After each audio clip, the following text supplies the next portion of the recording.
So thank you very much for your waiting. Now we'd like to start the International Disaster Reduction Alliance Forum 2024, SDGs and Disaster Resilient Society, to realize a sustainable society resilient to disasters. I am the master of ceremony for this program today, Nao Shimizu from the Hyogo Prefecture Government Public Relations. Thank you very much for your kind cooperation. Before the opening of the forum, we'd like to offer our silent prayers of mourning for the victims of the Noto Peninsula earthquake. So everybody, please rise.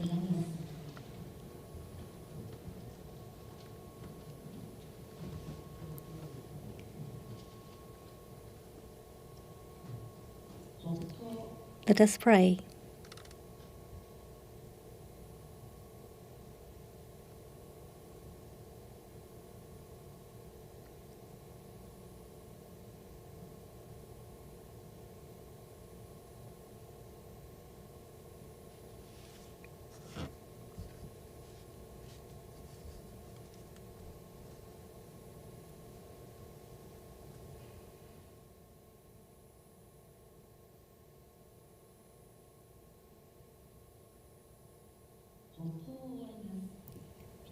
Thank you very much. Now please take a seat.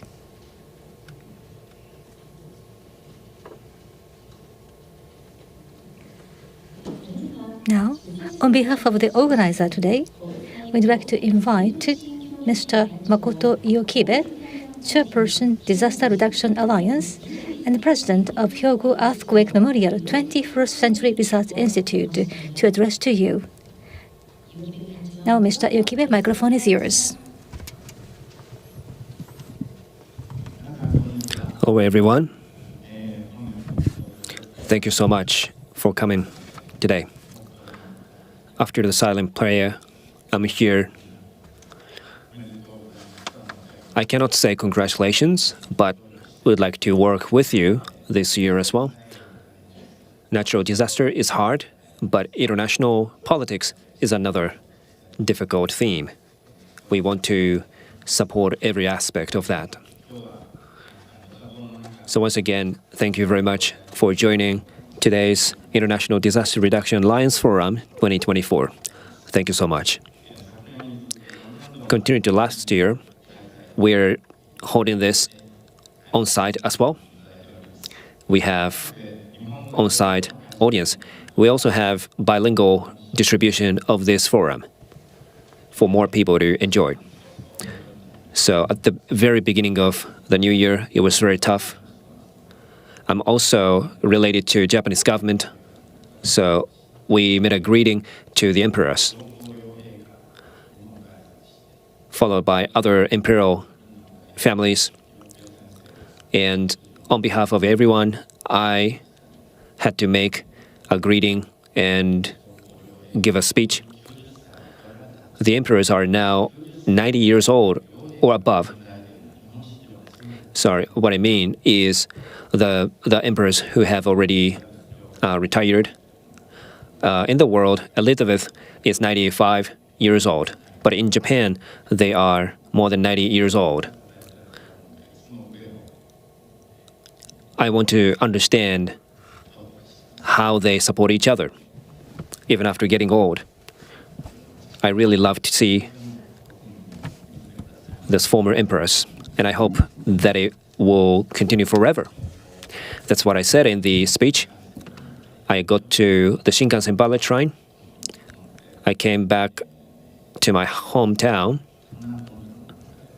and in the tunnel, the ballet train stopped. In Hokuriku region, there was an earthquake. The announcement said that we're stopping the ballet train because of the earthquake. So Tokaido ballet train had to stop when Hokuriku had an earthquake in a different region. And after 30 minutes or so, it started to run again. I was relieved. I was thinking maybe they will ask us to get out of the train, but it didn't happen. Anyways, looking at the history of disasters in Japan, we have a lot of disasters, but we also have active strata in Japan, and Nobi earthquake was magnitude 6.8, and in Kobe it was 7.4. And Nobi earthquake claimed the lives of 7,000 people, and in Kobe that was 6,400. And this time it's 7.6. So compared to Kobe and Nobi earthquakes, the moment and magnitude are not exactly the same thing to compare, but that's even greater than Hanshin Awaji earthquake, the one we had just a few weeks ago. So, in case of Chuetsu in 2004, Yamakoshi-mura village in the mountainous areas was very risky, and all the villagers were relocated to Nagaoka City using a helicopter. They relaxed for some while. They said they wanted to go back to the mountains, and they were allowed to go back to the mountains by having a safe housing there. It was still a small group of people, but this time the earthquake spread to wider areas. Suzushi and Wajima cities had different circumstances after the quake. So secondary evacuation is also taking place now. Some people go, some people don't go. So not everyone go to evacuate to a different area. Seems like this is one of the first experiences in our nation to experience things like that.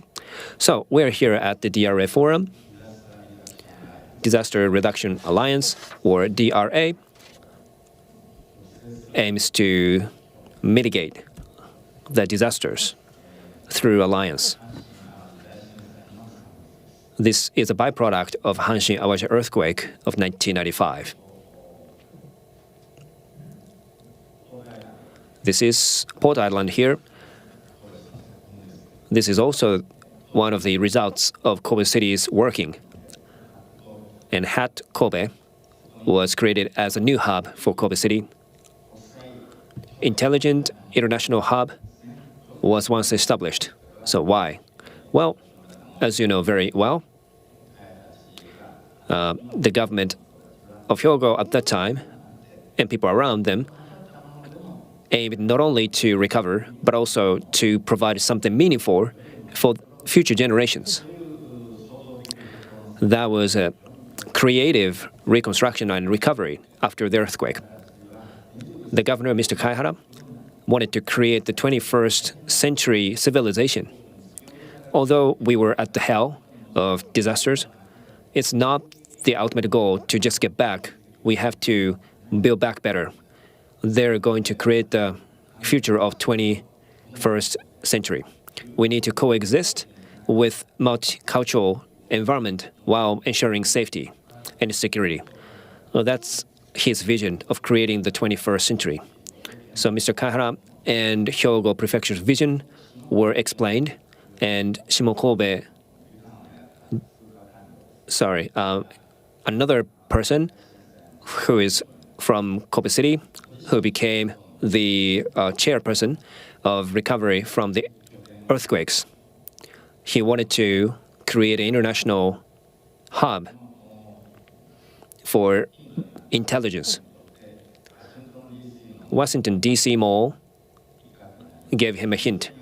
Smithsonian Institute had worldwide creative and intelligent persons that gather for research and development and other studies.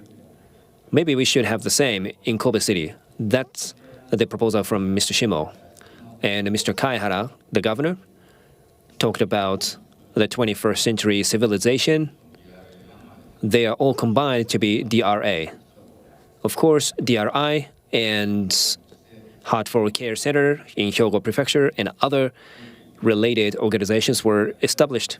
It's not only about domestic affairs, but also the UN or Asia Disaster Resilience Center are related, and that will be also later described. And Japan Red Cross is another organization, including WHO, which played an active role during COVID-19, and JICA, IGES, and other research institutions gathered. So they amounted 20 or so that comprise DRA. In order to show the outcome of our activities, we are gathering here today as DRA Forum. So that's why you are here and I'm here. In this forum today, it's really characteristic. We have a lot of female speakers. Disaster reduction may invite well-known professors, but we have a lot of female professors. Ms. Tamura, Ms. Sakamoto from Japan. They're the experts of disaster reduction. They're playing a very central role. We are now seeing a new era. Ms. Sakamoto will talk about the major earthquakes in relation to the international assistance, as well as the support for non-Japanese victims during earthquakes. She will talk about the past earthquakes and its analysis. This time, it's really characteristic that we will have Xiao Pei-chun, professor from Min Chuan University in Taiwan.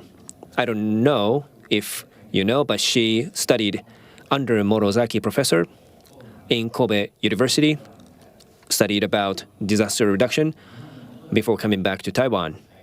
Taiwan also has a number of disasters. 4 years after 1995, they had a 9/1 earthquake. Triggered by that, they established Disaster Relief Act in Taiwan. There were giant typhoons or other climate crises. They're responding to new realities of disasters. Just like Japan, Taiwan is also working on disaster reduction and resilience, or DRR. I hope that she is going to give us the overview of what Taiwan has done. In the panel discussion in the latter half, we will have Ms. Tamura. And as I said, Ms. Kodama from ADRC, or Asian Disaster Reduction Center, who will talk about the Asian disasters and its overview. So Asian means not only Japan, but also Asian countries. So she studies on these. I said more than 20 organizations gather DRA. Based on her own research, she's going to present today. From the prefecture, we have Mr. Endo, who is a superintendent of emergency management in Hyogo Prefecture. When we think about future disasters or metropolitan earthquakes and Nankai Trough earthquakes, we need to be prepared. And what can we do? This presentation hopefully presents a foundation for that. Well, by the way, SDGs has 17 goals. We need to discuss about human, and of course, this discussion involves SDGs in some ways. While trying to achieve SDGs, let's think about the past and the present of disaster reduction. I hope to make this event a very meaningful event for you. Please stay with us. Thank you very much. Thank you very much.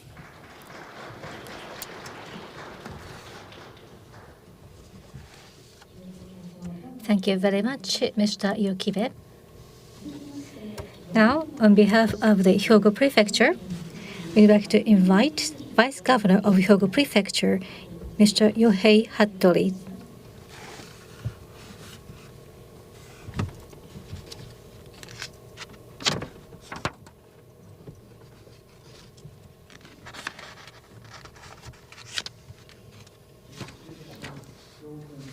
I am the Vice Governor of Hyogo Prefecture, Hattori.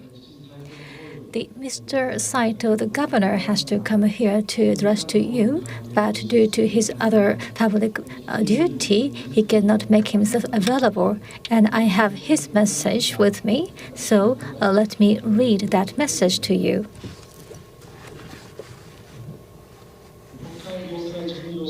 I'd like to take this opportunity of this occasion of International Disaster Reduction Alliance Forum 2024 to say a few words to you.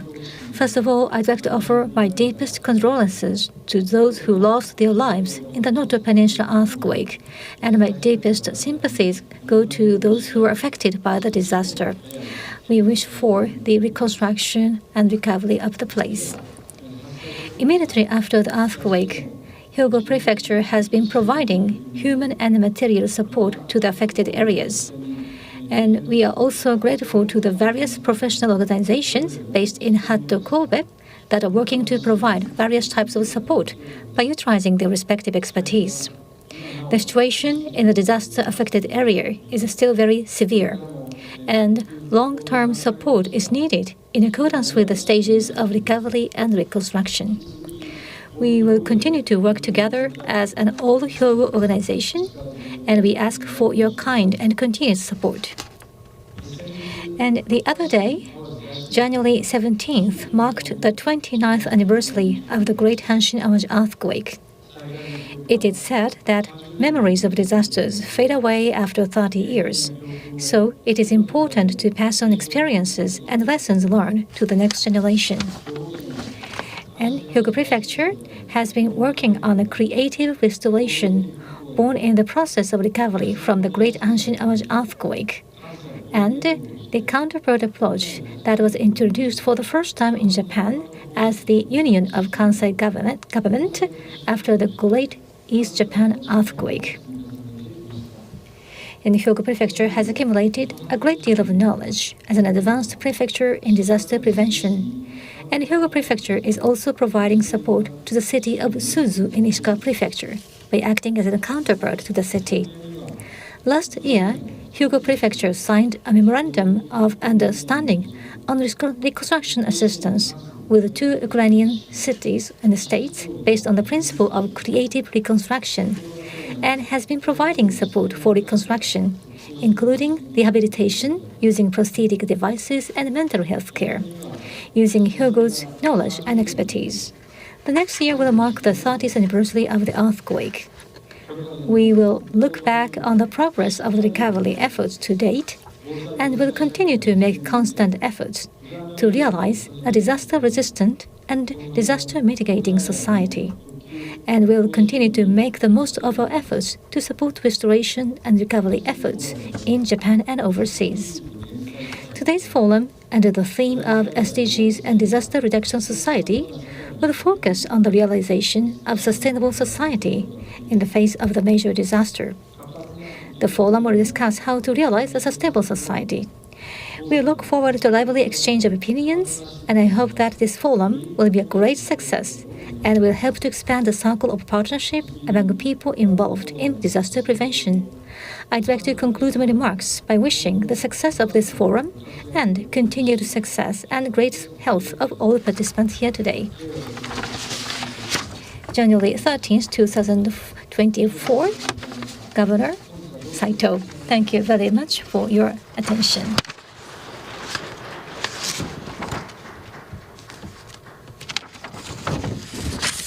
Thank you very much.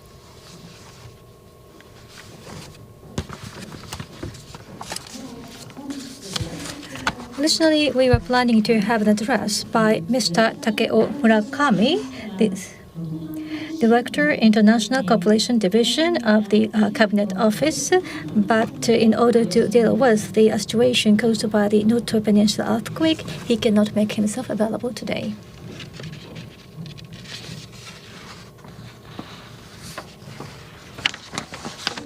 Now, we'd like to have the keynote lecture. We'd like to invite Professor Mayumi Sakamoto, Graduate School of Disaster Governance and Resilience, University of Hyogo. Under the title of the Sustainable Disaster Management linked with multicultural daily life, we'd like to have the keynote speech. And as for the detailed profile of the speakers on the stage, due to the time restraint, please defer to the program. Now, Professor Sakamoto, the microphone is yours.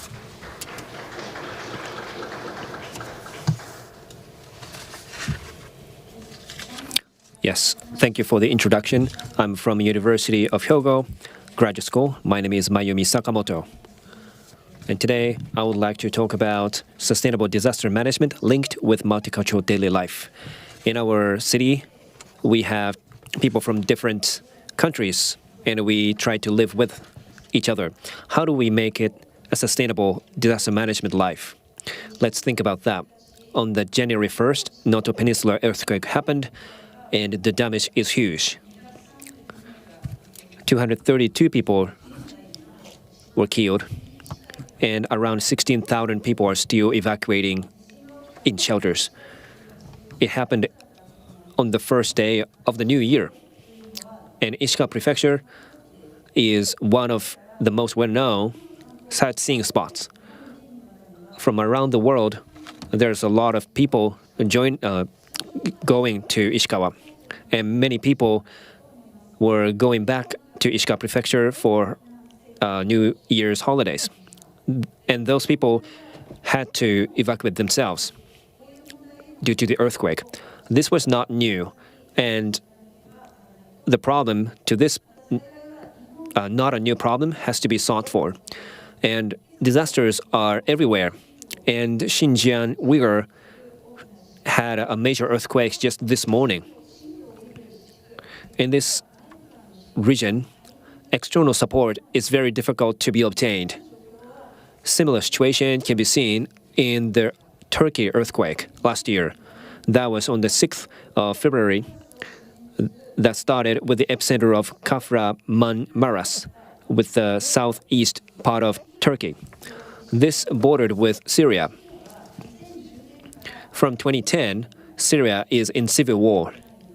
Within Turkey, more than 3.6 million Syrian refugees in Turkey.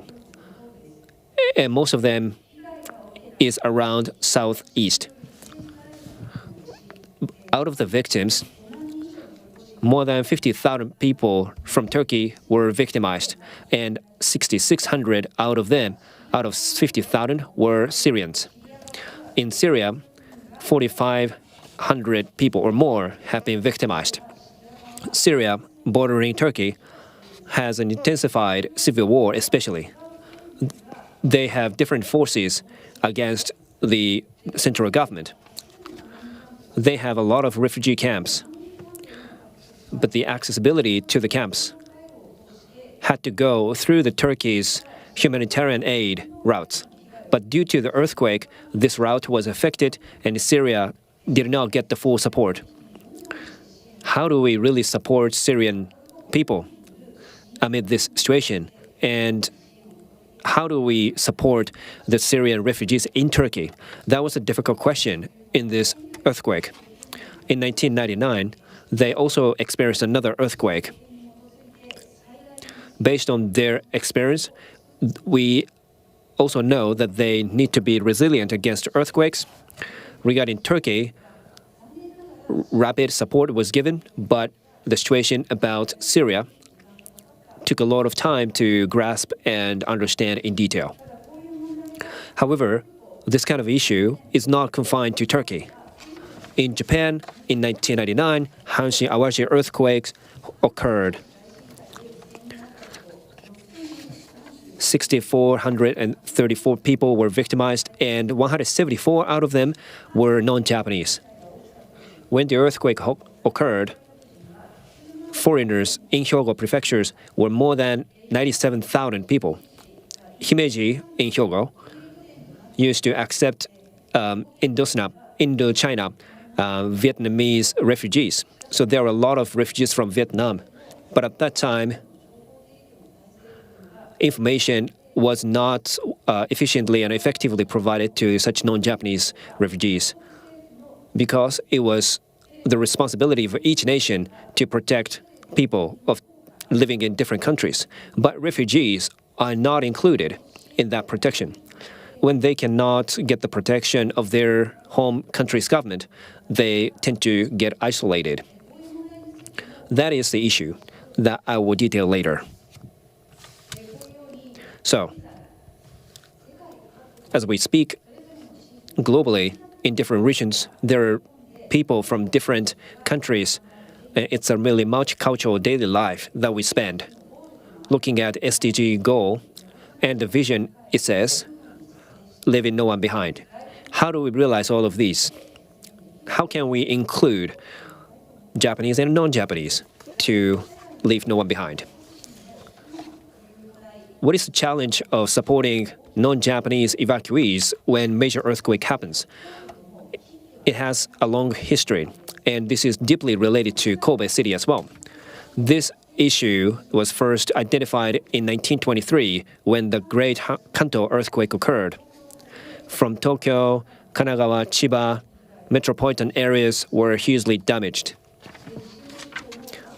It was magnitude 7.9. People who died and got missing was more than 100,000. This was the worst in Japanese history. Central government was hugely hit. Ministry of Finance and Communications, their buildings were destroyed, in addition to other agencies and government ministries. It was very difficult for the government to help the people. So they had to issue an abnormal decree so that people can evacuate on a wider scale. Out of the disaster-hit areas, Yokohama had a lot of non-Japanese residing inside. At that time, 6968 people were non-Japanese. Out of them, 4,800 were Chinese, 1,000 was Britain, and 662 were Americans. Embassies were located everywhere. 24 consulates and 2 diplomatic missions were in Yokohama. After the earthquake, Yokohama's damage was really serious. 1,789 people died. More than 1,000 people were missing. And diplomatic corps were hugely damaged. A British consulate general building was burned, and acting consul general who died, and the same basically happened to France as well, and the United States as well. In 1858, Japan-U.S. Treaty for Amity and Commerce was signed between Japan and the U.S. Non-Japanese started to settle in Japan for foreign settlement areas. First, Hakodate, Yokohama, and Nagasaki opened.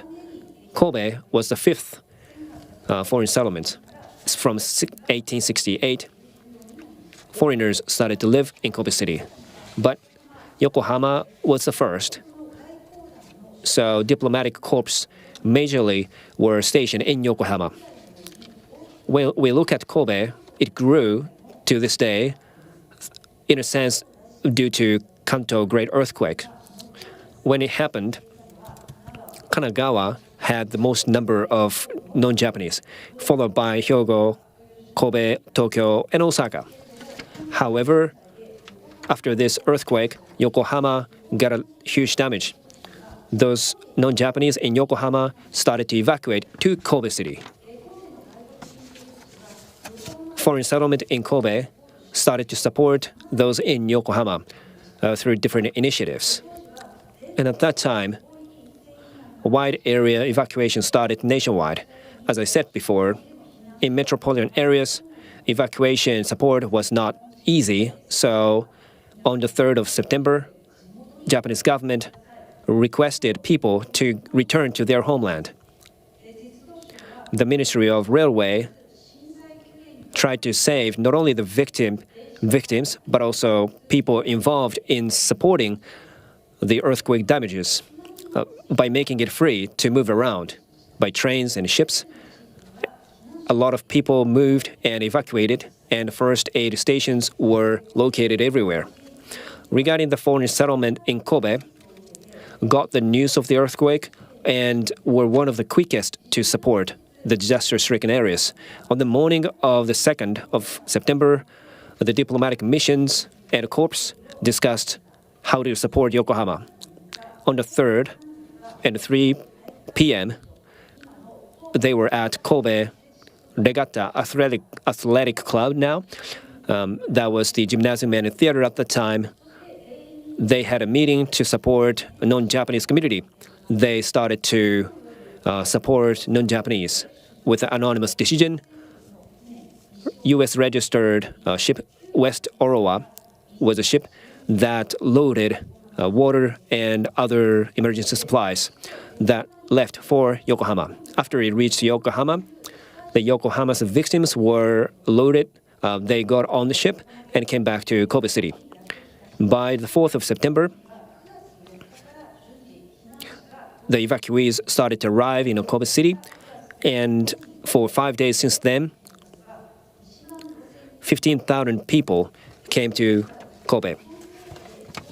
This is still different from the official number of Japanese government. So unofficially, diplomatic corps worked together to rescue and make those victims evacuate in Kobe City. So the number should be more. In Kobe, they actually established a relief committee in Kobe City. The support countermeasure headquarters was established in Oriental Hotel. They created subcommittees for medical, medicine, finance, logistics, clothing, and disembarking or livelihood-related registrations. They created committees for that. They evacuated to Oriental Hotel most of the time, followed by Kobe Gymnasium Theater, Canadian Academy, English Mission Schools, and other schools accepted those evacuees. And at that time, it was right after the Russian Revolution. Russian refugees were many in number. Kobe City accepted those refugees from Russia as well. So non-Japanese community helped each other to support the victims of disasters. For Kobe City's community to support non-Japanese, it was in a sense the first time, but they worked very well with each other.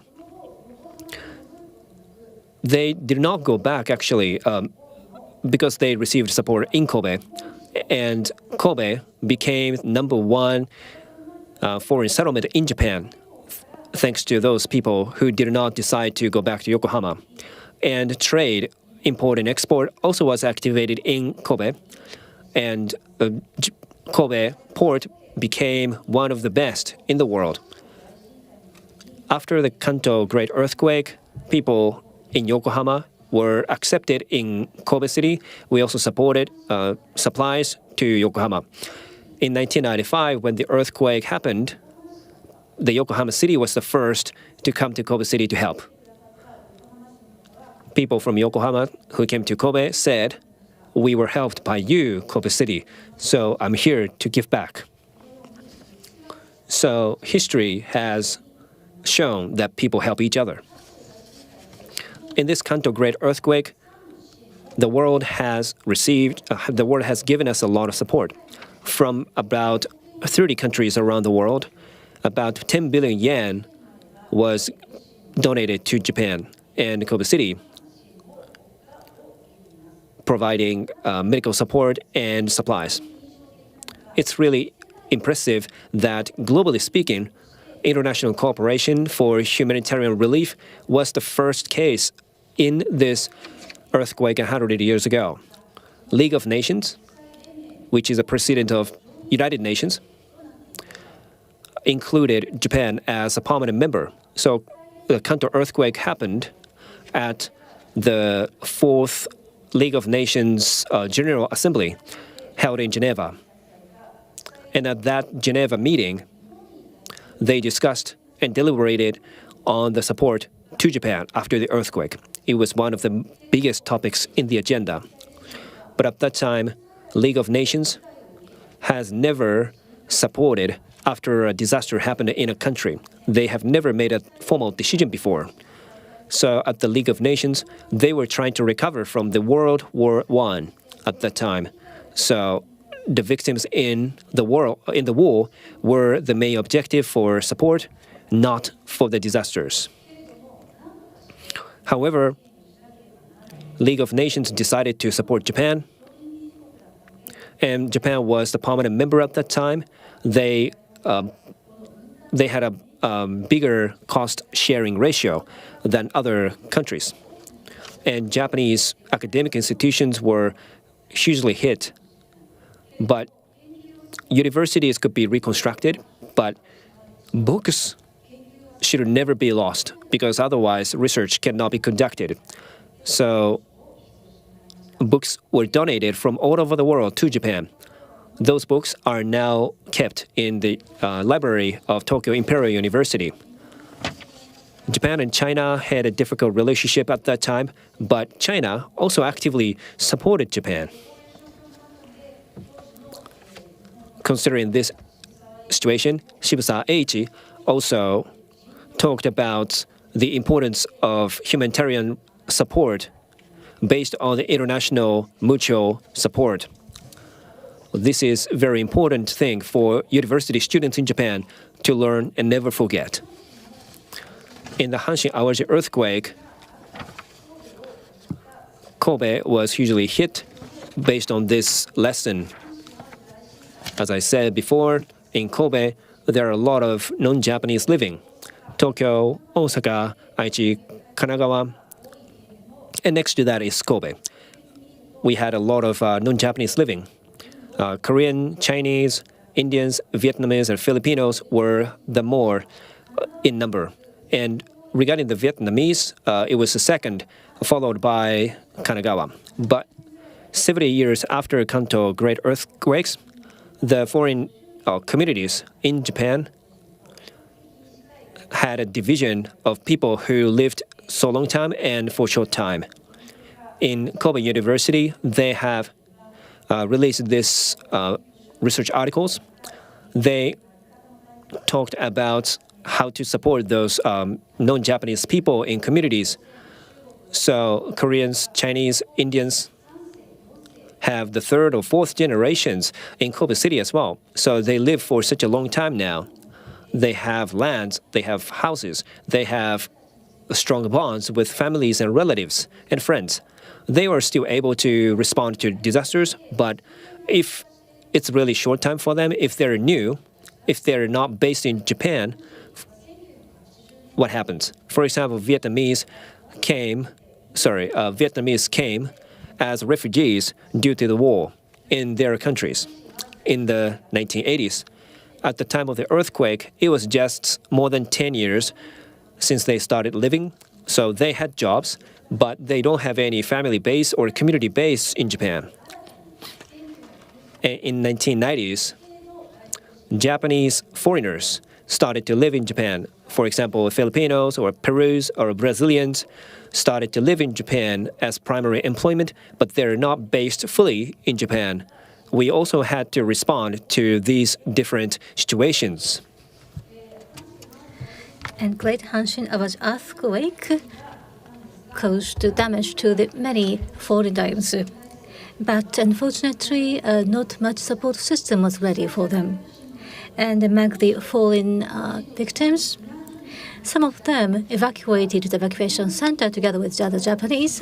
But between the Japanese evacuees and the fallen evacuees, sometimes occurred the troubles. And there were many Vietnamese, and they were the refugees, so they could not expect the support from their own country. And the relationship with the Japanese was not so good, so that evacuation centers for the Vietnamese refugees, or when this stealing happened, Japanese people suspected the Vietnamese people. So in that way, became difficult for the Vietnamese people to stay at the evacuation center. So many of them left the evacuation center and moved to the tent village. At maximum 170 people lived in a tent village in Nagata ward. And with the pass of time, the support for the foreigners was regarded as very very important and necessary. So first of all, Hyogo Prefecture Police started the activity to support the foreigners. So they established the consultation service for the foreigners in police office. And also on January 24th, Hyogo International Association established a special emergency consultation desk for foreign residents with a multilingual service.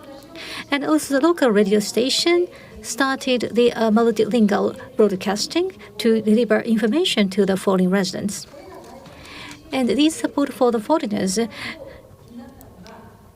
the volunteer activities was very important for them, and also the religious institutions important. For example, the Catholic Church, Takatori Church, became a support center to provide support to the Vietnamese victims.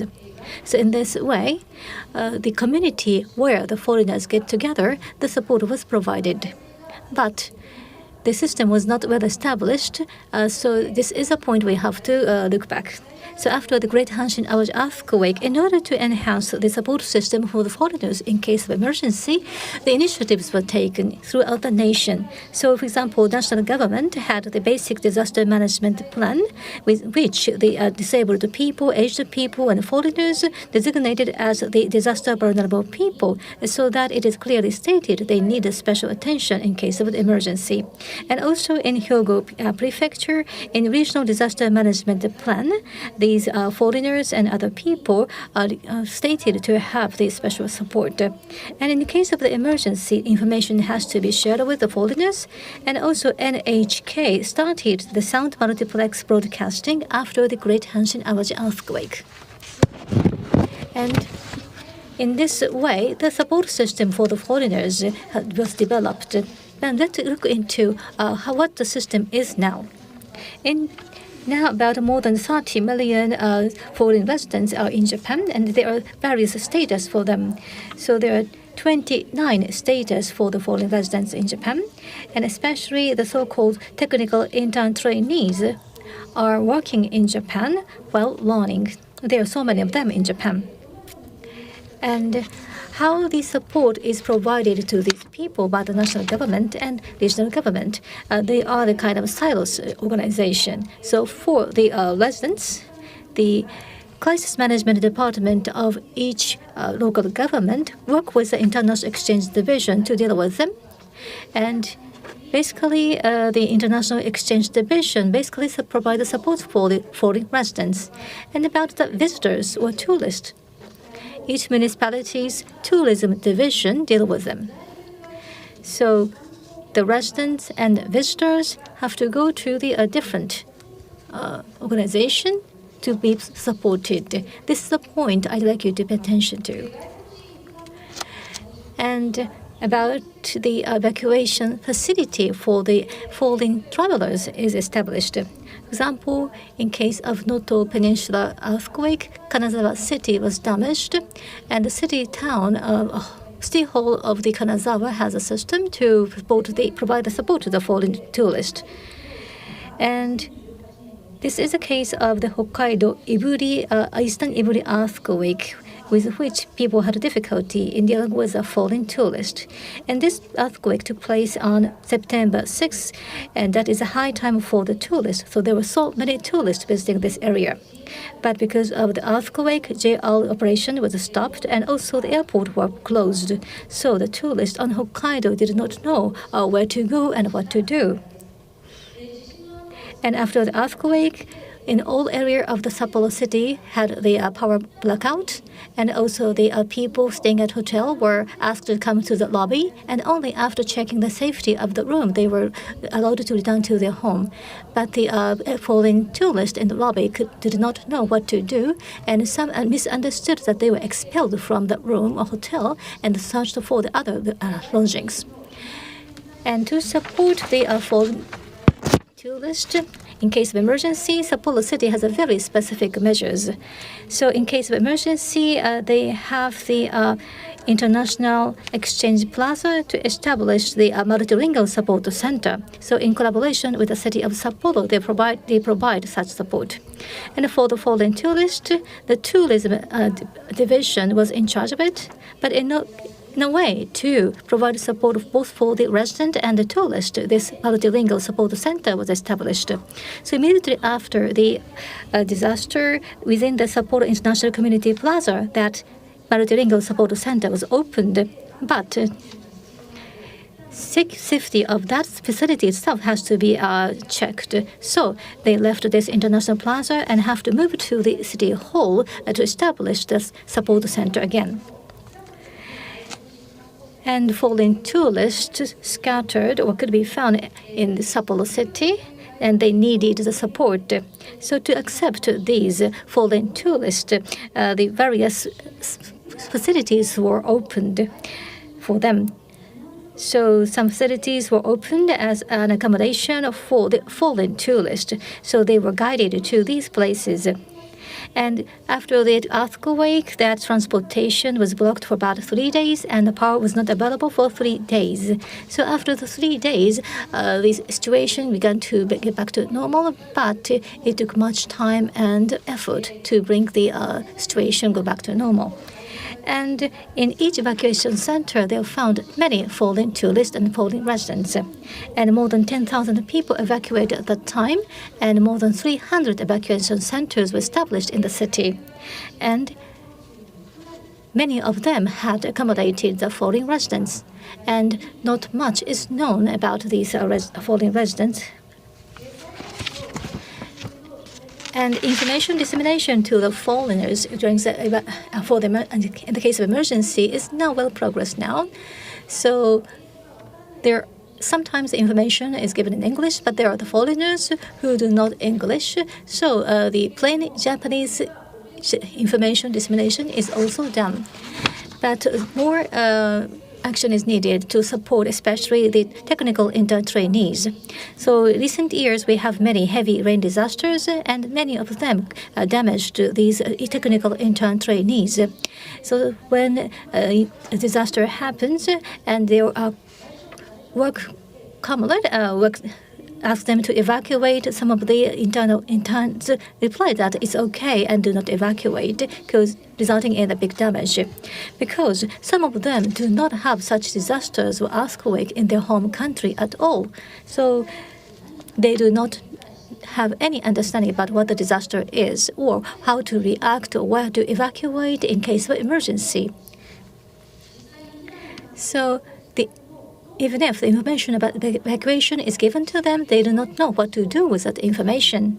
So we have to have the system to have connection with these people. So we have to be. So many of the disaster prevention activities is to be prepared for the case of emergency, but we have to take these people, such as interns, technical training interns, in consideration when we think about how to connect normal times and emergency times. And one of them is to have the training or learning session about the disaster, including the foreign residents. For example, in case of the Takasago City in Hyogo Prefecture, they have the local disaster drill, including the foreign residents. So Japanese people and foreign people have the communication and learn together about the disaster. And they bring their own emergency bag, and they can compare the contents to find what difference exists. And they found the big difference. In the case of the Philippines, they have the flashlight, energy bar, a kind of nutritious bar only in their emergency bag. And compared to that, the Japanese people have the various kinds of stuff in their emergency bag. So they could tell the difference of the culture through this experience, which is very interesting. And now in Japan, the regional district disaster prevention plan is being developed. So that is the specific plan, matches the specific situation of each region or area. So in case of the Furubira town in Hokkaido, they have the district disaster prevention plan of their own. And this damage is expected to be inflicted by a tsunami caused by an earthquake with an epicenter off the coast of Rumoi, Hokkaido. And this is the area where the seafood processing factories, and there worked many people, including the foreign workers. So how to support these people, how to evacuate these people are planned in this district disaster prevention plan. And actually, about 16 technical trainees are included. And when they have the many, so town has a kind of workshop for the interns who have been working in Japan for quite a long time, and they have the discussion. And through these interns with many years in Japan, the information will be delivered to the new members. And when we actually see that how the workshop is done, when they hear the alarm against the earthquake, they go under the table and confirm the safety, and after that they go evacuate to the higher places. So if this system is well established, the local community and the trainer interns are well communicated by so-called communicators. So in this case, the technical interns who have been working in Japan quite a long time served as a communicator, and also the president of the company for which the trainees work for serves as a communicator. So through these people, the information are delivered to the other technical trainees. So in this way, for the foreign residents, on a daily basis, the opportunity were given to learn about the disaster or disaster prevention activities. And through the accumulation of such activities, rather than providing the multilingual services, in case of emergency, people can work and act together. So the normal time and emergency. So I'd like to call this connection between these two as a phase-free. So we'd like to achieve the phase-free disaster prevention, especially in the multicultural situation. So the communicator, which serves a kind of bridge between the local community and the foreign resident or foreigners, is very important. And to connect the various communities has to be made into one network. So in case of the Great Hanshin earthquake in Nankin-machi in Hyogo Prefecture, people had the catering for the evacuated people. And the people moved very quickly because in daily lives they got together once a week to prepare for the Chinese New Year. So they already have the kind of well-established communication among the local residents. So they have the well-established communication, and that will be a kind of good preparedness against the disaster. But we have to see and ask ourselves whether we have such communication established with the foreign residents or foreign tourists in Japan or not. And we can have such communication network that will serve better for the disaster prevention from now. Thank you very much for your attention.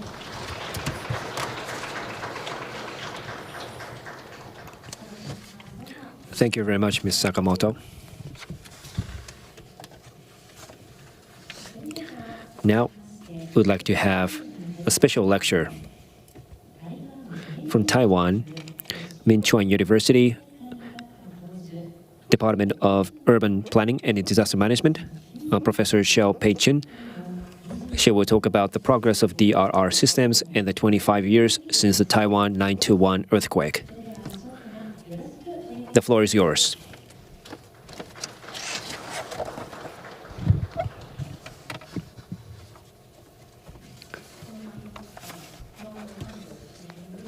I would like to offer my deepest condolence to those victims of Noto Peninsula earthquake. From the bottom of our heart, we hope that the disaster-hit areas will recover as quickly as possible. I'm from Min Chuan University. My name is Xiao Pei-Chin. I'm really honored to be here, and I can learn a lot of things today.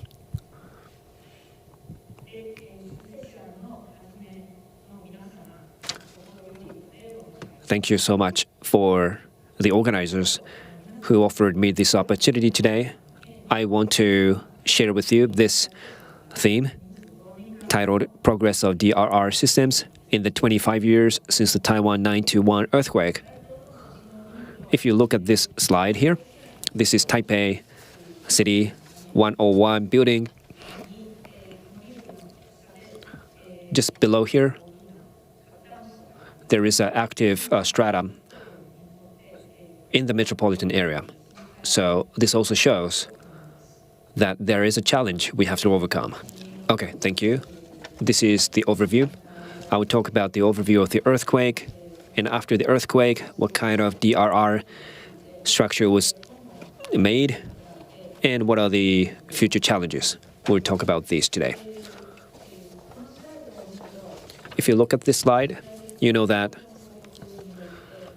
based on World Bank report, only 5% of countries have more than triple disasters, and Taiwan is one of those 5 nations.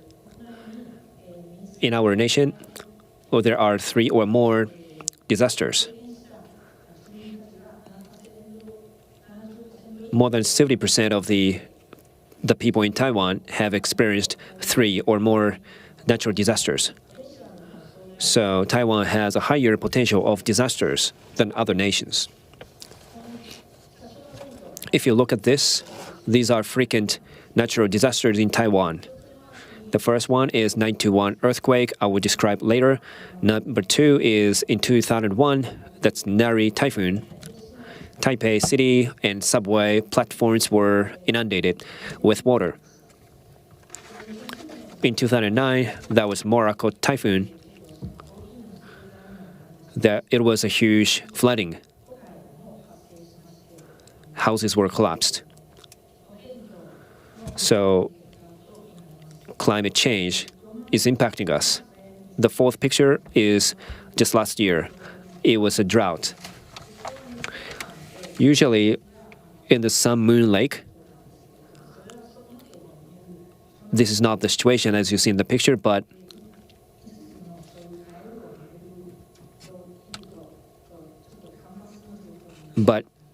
once the situation changes, you have to experience drought. So these are the 4 different types of natural disasters, and I want to focus on one of them, which is 921 earthquake. 1999, September 21st, and that was 1:47 in the midnight, magnitude 7.3. That was the earthquake. And at that time, I was the doctoral student, the first-year student. And in Taiwan, I was joining a symposium in Taiwan because so I came back from Kobe to Taiwan. I thought about whether I should go back. My professor told me to go back to Taiwan because it's an emergency. 1 week later, I went to Taiwan with my professor.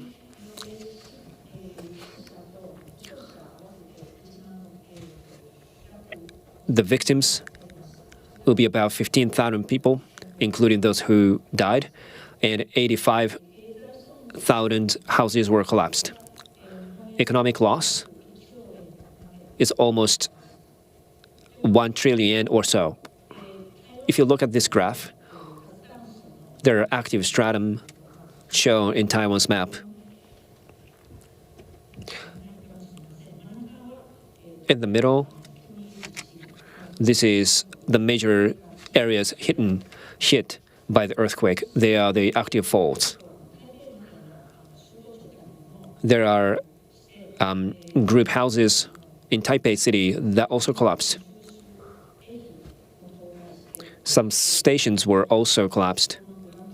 School grounds or mountain areas also had mudslides or landslides.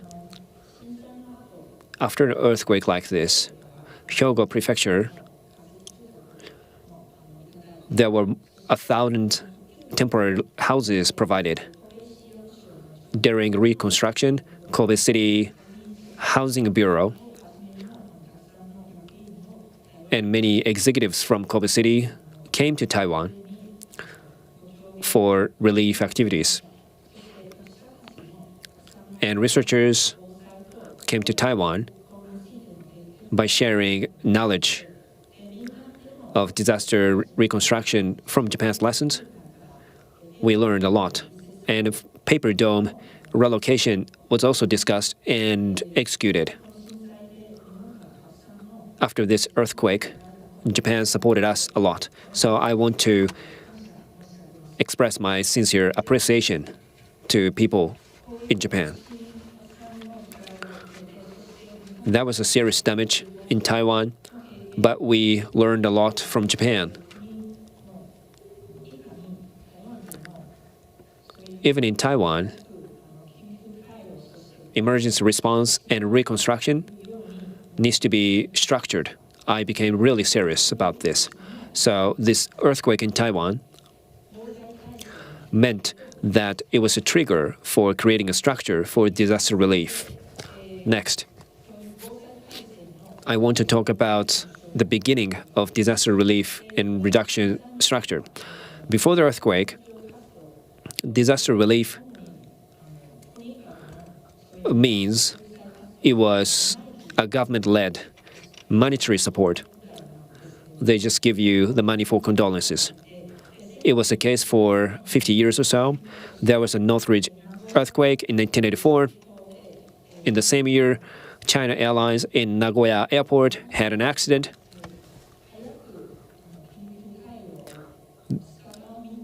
They showed us that the national government had to be serious about making quick actions.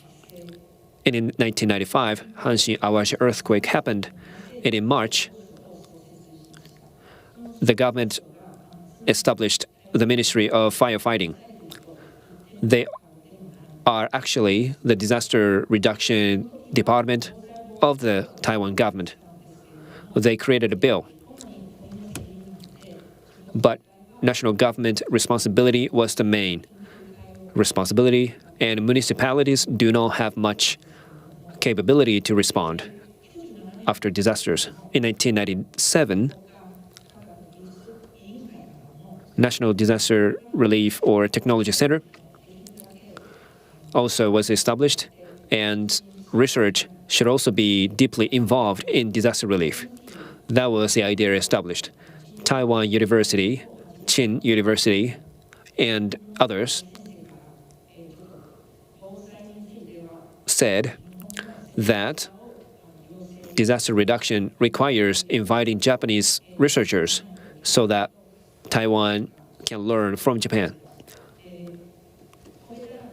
From Kobe University, Professor Morose, and Tsukuba University, Mr.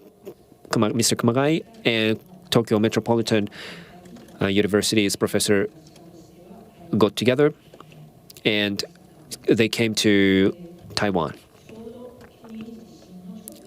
Right before the earthquake happened, there was a lot of discussion, and right after the earthquake, Disaster Relief Act was applied. So disaster relief structure was fully established. So Executive Yuan is placed as Central Disaster Reduction Committee, responsible for Taiwan's disaster reduction countermeasures. And 3-grade disaster response system was also established, and National Disaster Relief Technology Center was also established at that time. With this, disaster reduction-related science and research are now more collaborated than ever. And this act had 8 chapters and 52 articles. Even after that, Morakot typhoon happened in 2009. This also applied the act. And in 2016, February 6th, Mino earthquake happened. This act was applied to enhance the relief activities. Regarding the climate change treaty in 2022, we also applied the reinforcement of disaster relief awareness of nations and nationals. So the government has the Disaster Relief Committee, and the committee creates the basic plan for disaster reduction. On a municipality level, they have disaster reduction meetings, and municipalities creates a regional basic plan that's also discussed and executed. And at the time of disasters, headquarters will be opened based on different responsibilities stipulated in the basic plan. They take actions. So, as I said before, disaster reduction structure is very important, and nationwide, this was established, but municipality-wise, the basic plan establishment was difficult for those municipalities. In 2003, December, the National Disaster Reduction Center worked with Taipei City and Kagi City. They created a pilot plan so that the municipalities can reinforce their governance on disaster reduction. Based on this experience, they created manuals. In 2009, they started a 5-year plan. So governmental disaster reduction plans, scenario-based disaster reduction, hazard map creations, database integration were the focus points. From 2017, we got into a different phase. Government had to really reinforce the civil disaster resilience as well. Disaster reduction was necessary for citizens as well. So that was the third phase of the 5-year plan. They focused on civil capabilities for disaster reduction. Resilient community and disaster reduction experts were the focus points during this era. It also included corporate-based disaster reduction activities. The fourth phase is ongoing. We're trying to support and enhance the wide area support by the government. We also have to make resilient countries and its national security during this phase. Okay. All these municipalities are working with local universities, as you can see here. During the pilot phase, as many universities as possible were supposed to contribute to society by working on disaster reduction. Looking at this Taiwanese map, you see local universities and surrounding municipalities. And Minchuan University is located in these islands, as you can see. We also support the prefecture or province in the eastern north. During emergency, disaster reduction governance has to be enhanced. In case of disaster, countermeasure headquarters has to be opened so that researchers can get to the headquarters for a better support.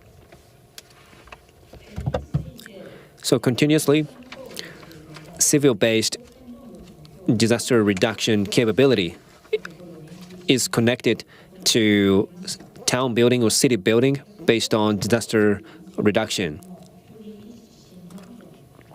After the earthquake, things already happened, but the Ministry of Interior made a civil power operation plan. So mainly it was about the firefighting rescue teams. After 9/21 earthquake, we tried to make the best use of the lessons learned from Hanshin Awaji earthquake. The community of disaster reduction and welfare was demonstrated. Taiwan learned and tried to do the same. Looking at the disaster-stricken areas, there was a typhoon on the following year. There were landslides and mudslides. Those residents had to evacuate. So we recommended drills. 11 locations of high landslide risks were included as the city building programs.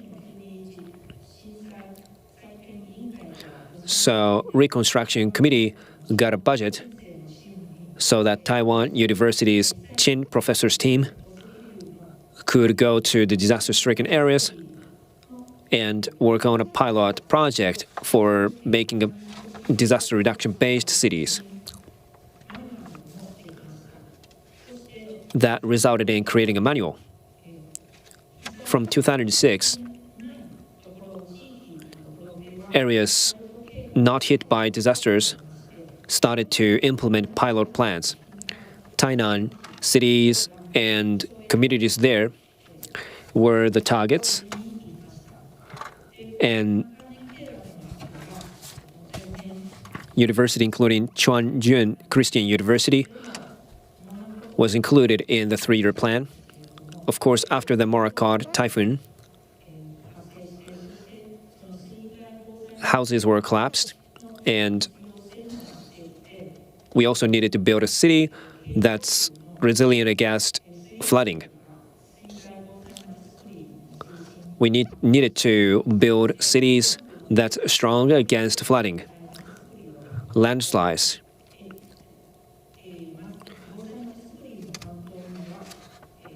To make cities resilient against disaster reductions that needed to be conducted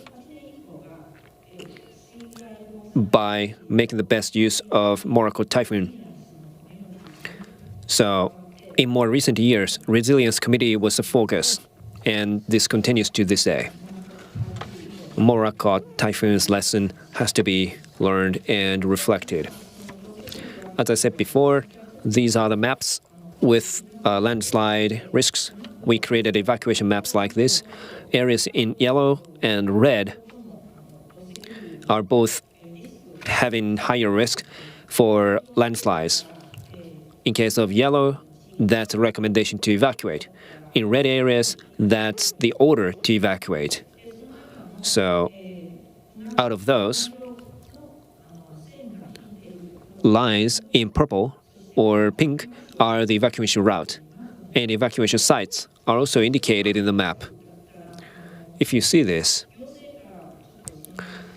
if the government works with experts and researchers, they can create maps like this. But discussing with residents were not taking place before making this map. So it's very important to really learn the lessons. Since then, to work and prevent landslides, the professors, researchers started to talk more with residents before making evacuation maps. Conducting evacuation drills were also recommended. So in order to discuss, community is very important. We selected communities, and then we discussed how to implement those programs, and disaster reduction related knowledge had to be drilled. So from the manual, we created the process, and as a result, the disaster prevention organization was established.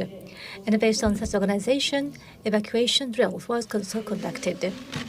And this is a full promotion period. So the town building against the water hazard.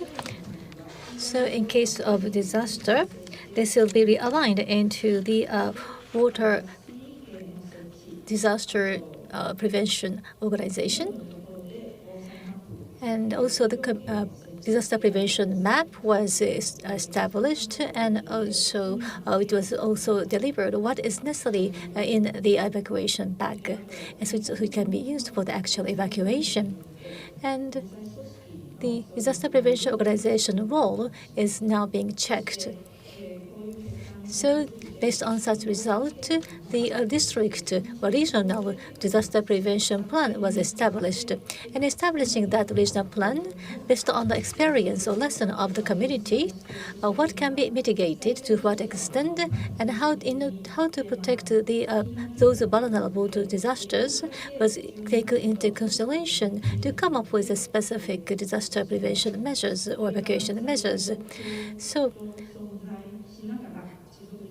taking the expected disaster into communication, the organization established to have the sustainable operation of the community. And we have to deal with the climate change too. So 9/11 earthquake is a kind of trigger for us to work on the disaster prevention, and Sumonakoto Typhoon is the one to deal with the climate change.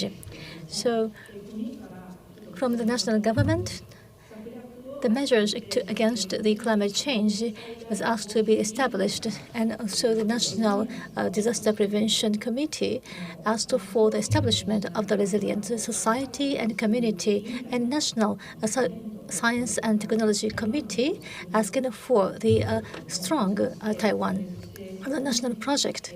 And last year, the ministry and agency to deal with climate change was established. And also the indicator or guideline were also established. And together with the private companies and the private communities, there was a promotion of the town creation, strong against the water hazard and the climate change. And this is a proposal by the administrative office. So that is 10 important elements of the UN RDD, and this is the 8 elements important for Taiwan. So the resilience of society and the risk has to be comprehended, and the economic resilience and infrastructure resilience, and also the preparedness against the reconstruction are important.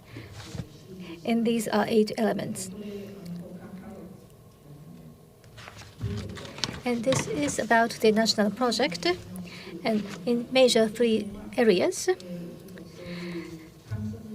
So first, through the observation, the basics of the climate change will be comprehended.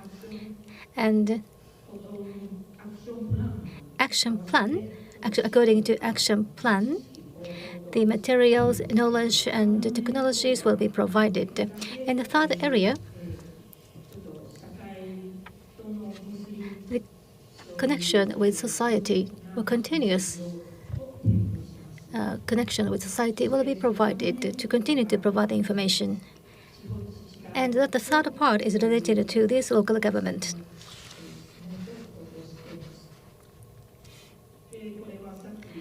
And this is what I mentioned a moment ago. So this is the evaluation guidelines for the flood resilient cities by the local government in a major 4 areas.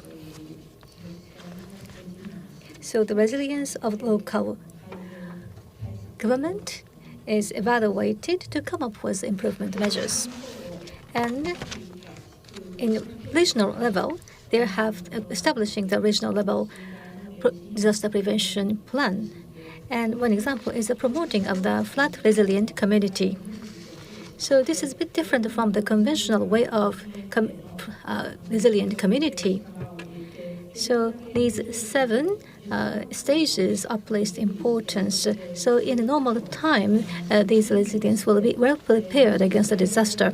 So in case of the emergency, after the emergency, they will learn from the experience and reflect them in the new plan. So they will revise the plan again, so they can go through the regular exercise or drills. So challenges from now, we have to talk about the major earthquake and extreme weather. So after the 9/11 earthquake, the lesson and memory will have faded, and the measures by the national government against the disaster, and the purpose of which is not actively understood. But from now, we have to come up with a proper method to comprehend the disaster damage so that we can apply them for the better measure against the disaster. And that is a place we are going to make the further effort, we have to make the effort. And the national government, disaster prevention division, and other divisions have to have the kind of connectivity or integration in coming up with a measure against the national disaster. And local governments. So as they have to set their goals of the disaster mitigation, and they have to understand their current situation and come up with the better understanding how they can strengthen their measures. So they have to continue to revise their disaster prevention measures and also have to develop their human resources to deal with a disaster. And the regional disaster prevention organization have to think about how to enhance their resilience. So this is about the fourth to seventh elements. So these are the elements we have to place importance on from now on in our organization. So this is one other point we have to think. And lastly, now Taiwan has an aging society too. So the extreme weather or climate change has to take the measures for the sustainable society. That's all from me. Thank you very much for your attention.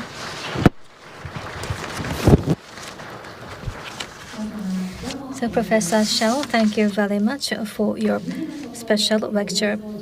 Now we're going to start the panel discussion titled SDGs and a Disaster Resilient Society. First of all, I would like to introduce the facilitator from Niigata University, Professor Risk Management Center, Ms. Keiko Tamura. Thank you. We will introduce the panelists. From the right, from University of Hyogo Graduate School of Disaster Governance and Resilience, Professor Mayumi Sakamoto.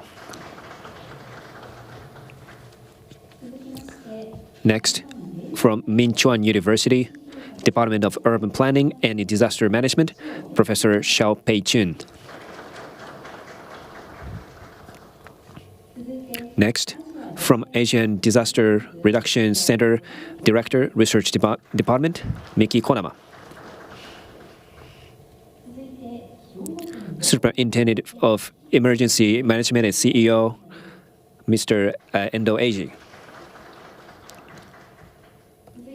Next, Chairperson, Executive Committee of International Disaster Reduction Alliance Forum and DRI, Mr. Yoshiaki Kawata. They are the panelists. Their profiles can be referred to in the pamphlet. Now, let's start.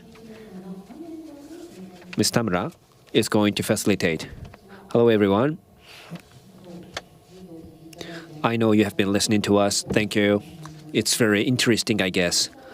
Today's title is the SDGs and a Disaster Resilient Society. We had the Noto Peninsular earthquake. This also shows the importance of sustainable development in the disaster-stricken areas. That's now damaged now. We have to overcome this problem to realize disaster resilient society. This is just another reminder for us. Let's think about SDGs and a disaster resilient society together with all of you. So first of all, I would like to give you a brief introduction or presentation. As you know, this is the SDGs. These are Sustainable Development Goals. We have to sustainably develop our society. And what are the targets or goals we need to achieve? In order to be resilient, we need to protect people's lives, and they're essential to our societies. To be resilient, people globally have to collaborate, but in what way? SDGs, or Sustainable Development Goals, could give us a hint. It covers not only natural disasters, conflict, terrorism, or disordered development. they have to be enhanced. They cover everything so that people can have a common target. It is organized in a very easy to understand ways. In natural disasters, the regions and countries could be destroyed. We need to understand that they could really destroy the world. They could really destroy the fate of a nation. When we say systemic risk, what is this? In 2015, SDGs came out. This includes systemic risk and Sendai Disaster Reduction Framework and Paris Agreement that tries to address both disaster reduction and climate risk or climate change. They developed international agenda so that we can work towards a sustainable future. That's positioned by the UN and joined by Japan. Especially in natural disaster area, trillion-dollar disaster has been discussed. They could be disastrous. For example, Nankai Trough earthquake could have a gigantic earthquake, and that could cost us 220 trillion yen or 95 trillion yen in case of metropolitan earthquake. In total, that could be 300 trillion yen damage to our economy. This can also affect the nation's capability and the global capability as well. This could also affect greatly the SDGs. So in Japan, what are the focus points? We had covered Kanto Great Earthquake, and in West Japan, Nankai Trough earthquake could happen. This is put in a chronological order like this. In Kanto, metropolitan earthquakes and subduction zone-based earthquakes have happened repeatedly in Kanto areas around Tokyo. Last year was the 100th anniversary year from the Kanto Great Earthquake of 1923. In West Japan, there are subduction zone earthquakes with tsunami. The history have repeated itself. As you know, during the span of 100 to 200 years span, Japan has been hit by earthquakes like these. We need to consider the earthquakes that have happened before. And how do we get prepared for those major earthquakes? On the left-hand side, this is about disaster risk reduction or survival risk, or to mitigate destructive disasters. This is basically hardware-based countermeasures.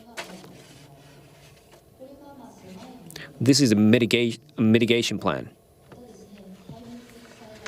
But when it becomes a disastrous disaster, the damage could be even more wide-ranging.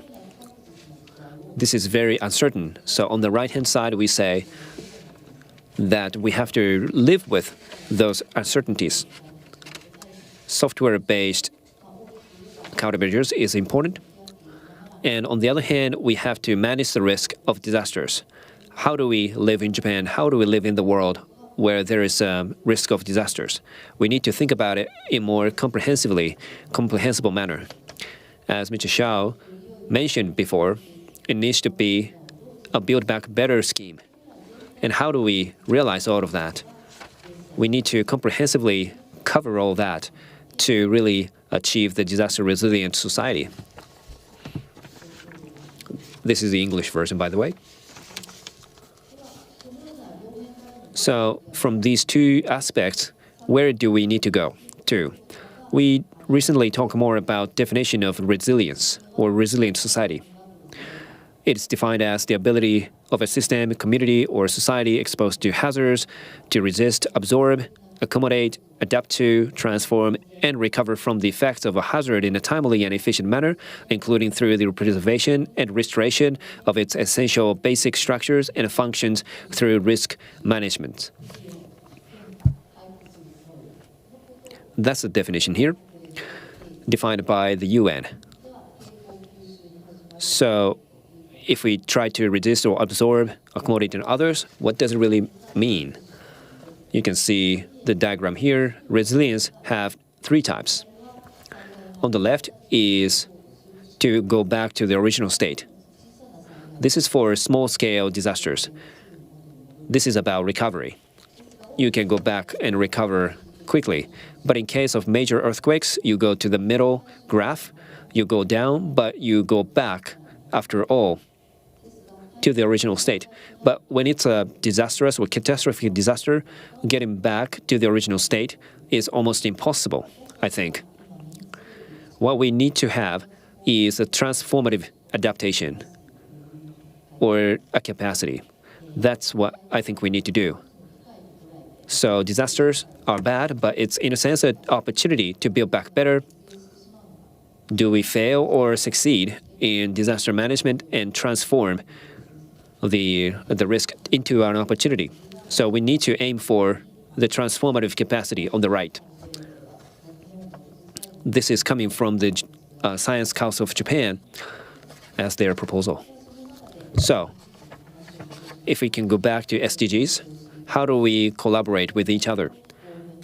Disaster reduction, climate change, and SDGs. How do we work together more comprehensively? We need to integrate knowledge from each different discipline. Your knowledge, your discipline can be integrated so that we can prepare better for those disasters. So disaster reduction, SDGs, environment, climate change, and relevant organizations have to collaborate on a regular basis by seeking understanding of civilians so that as a whole we can actually achieve the disaster resilient society. I think this is the first presentation I wanted to mention as we start off the panel discussion. Thank you. Okay, thank you so much. Thank you very much. So far we heard from Professor Sakamoto and Professor Sho, and I had the time for myself. And from now, we'd like to hear about the international cooperation on DRR in Asia from Ms. Miki Kodama from the Research Department of Asian Disaster Reduction Center. So now, Ms. Kodama, microphone is yours.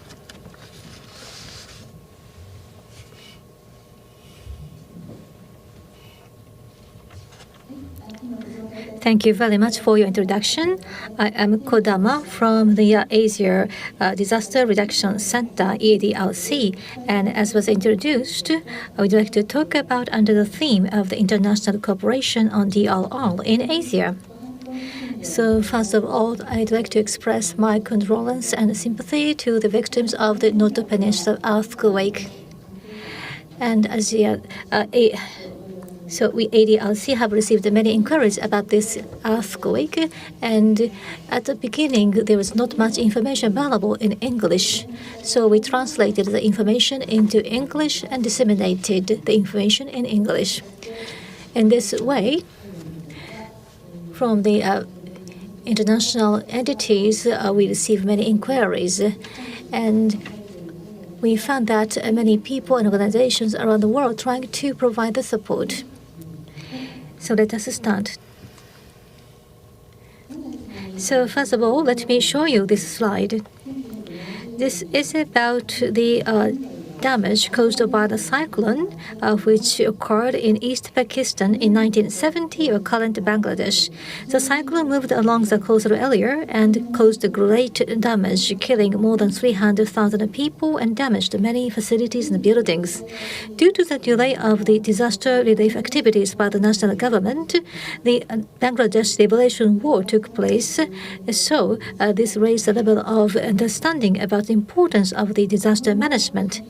And as a result, United Nations designated 1990s as a decade of international disaster prevention. So rather than dealing with a disaster which took place already, the promotion of activities toward the preparedness against disaster was advocated. And in the middle of this decade of international disaster prevention by United Nations in 1990s. In 1994, the first World Conference on Natural Disaster Reduction was held in Yokohama. And from Yokohama conference, they were proposed the regional establishment of the regional centers. And in next year, in 1995, Great Hanshin Awaji earthquake took place, and they raised another level of interest in the disaster prevention activities in Asian countries. And Hyogo Prefecture came up with a proposal to disseminate what they learned, what experienced to the world and also to Japan. And with this as a background, Asia Disaster Reduction Center, for which I work for, was established at Hatto Kobe in Kobe City. And ADRC has now 32 countries from Asia Pacific region as members. And the activities we carry out include the sharing of information about disaster prevention, development of human resource, and improvement of the disaster prevention capability of communities. So through the collaboration with various entities, we provide these activities. And the number of the member country was 22 at the beginning, but it gradually increased, reflecting the greater interest in the disaster prevention activities among the Asian countries. And as one of the major activities related to information sharing by the ADRC, we have the annual Asian Conference on Disaster Reduction. And this slide shows you the conference held in Tajikistan this year. And so far, the various member countries hosted this event to promote the activities of disaster prevention in each country. Now, let me show you another slide. This is the damage caused by the cyclone in Bangladesh in 2007, which killed also many people, caused grave damage. But this cyclone was different from that of Bola, although the severity was the same. But when we compare the number of death toll, there were big difference. And how, in this case, that the number of death toll could be reduced? So after the cyclone in 1970, the construction of the cyclone shelter was promoted, and also the enlightenment program for the community was promoted. So as you see here, the very robust buildings were built, and the early warning information was given to the community to ask people to evacuate as soon as possible, and as a result, that the damage could be contained. And please take a look at this slide. This is another cyclone in Myanmar, half a year after the one in Bangladesh. So usually the cyclone moved along to the direction of Bangladesh, but in this case it moved to the east and attacked the coastal areas of Myanmar. While the preparedness could be seen in Bangladesh, Myanmar haven't experienced much cyclone, and it is first time in 40 years. So there was no system to provide early warning to residents, and also the preparedness against cyclone was not well established. That's why the damage was big in this region. And this is the damage caused by the Indian Ocean tsunami in 2004. So the epicenter was in the west-north edge of Indonesia with magnitude 9.3. And due to this huge earthquake, various critical damage took place in many countries along the Indian Ocean. And after this disaster, we conducted the survey to know about the residents' awareness, and we found there are some countries where not many people knew about tsunami, and because of the absence of that knowledge about tsunami, some people were victimized for catching fish after the disaster in ebb tide or did not evacuate. But in case of the 2004 Indian Ocean tsunami, some cases could be seen that with a good understanding about tsunami, the evacuation could be made. For example, in one island near the epicenter of Indonesia, based on experience of another earthquake in 1907, they had a kind of a poem delivered from the next generation to generation to let people evacuate as soon as possible after the earthquake, so they could evacuate. And another case is the resort area in Thailand. One elementary school student ran about the tsunami before the vacation and led the evacuation activities. So these are the good cases. And however, there are many other cases that without the knowledge about the disaster, damage could not be avoided in Asian countries. For example, in 2013, Typhoon Haiyan hit Philippines, and absence of knowledge about the storm surge caused the greater damage. And in case of this Typhoon Haiyan, the Philippine government observed and expected a big typhoon hitting the country, so it shared information with the residents. And I myself was staying at the capital of Philippines and received many early warning information and news. And so there was a news that this coming typhoon is huge and different from the usual ones. But the information has been delivered. However, there was no information about the storm surge, so many people expected that coming typhoon would be a little bit stronger than the usual one, and did not pay special attention to that for evacuation. And in case of the Goluka earthquake in Nepal in 2015, many buildings toppled and caused damages. In Nepal, among the specialists of disaster prevention, there was a concern about the big-scale earthquake and the necessity of the anti-seismic measure of the buildings. But many of the buildings remain as vulnerable to the earthquake, and the general public added the upper floors without thinking about the seismic measures. And last year in Turkey, there occurred another earthquake, and many of the reinforced concrete buildings toppled. And the major cause of that damage is the construction which was made without paying much attention to the earthquake and also without conforming to the seismic standard. So in this way, it is important for the people to know about the risk in their own community and raise awareness about their own activities against the disaster. But the promotion of such activity is not easy. So one of the activities we have been promoting is to provide opportunity of the disaster prevention town watching, so that people can have the opportunity to think about their own risk in their own town. In the third UN conference on the natural disaster reduction, the Sendai framework for DRA was adopted, and in which the disaster prevention activities involving the whole society is advocated. So to involve the whole society means to leave no one behind. This is what we have discussed. And it is important to involve young generation. And also, it is important to involve disaster prevention activities in our daily lives. And it is necessary to make up a system to continue that activity. So, based on this, it is now acknowledged important to involve the disaster prevention as part of the school education. And there are many countries which are trying to involve disaster prevention in the school education. And there are many other issues to work on in the school education, such as global environmental issues. So sometimes disaster prevention is not the center of the focus. And sometimes the disaster prevention education given at the school is just an evacuation drill only in many countries.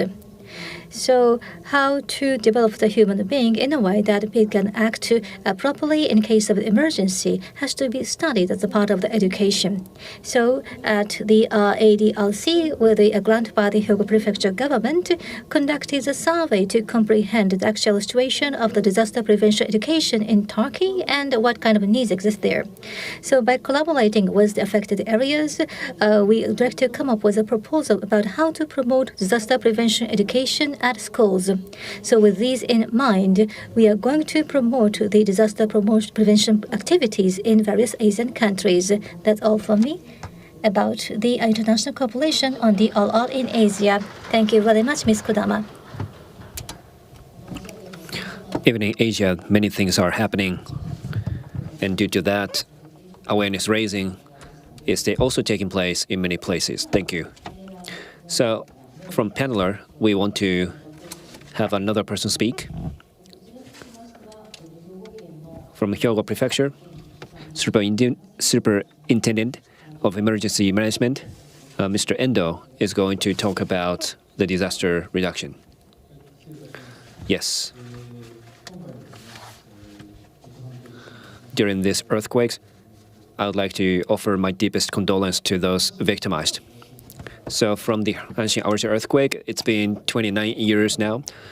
from domestic and abroad. We got a lot of support, and we want to just support everyone by working with Kobe City and Hyogo Prefecture, including private sectors. We want to work as all Hyogo to provide a long-term support.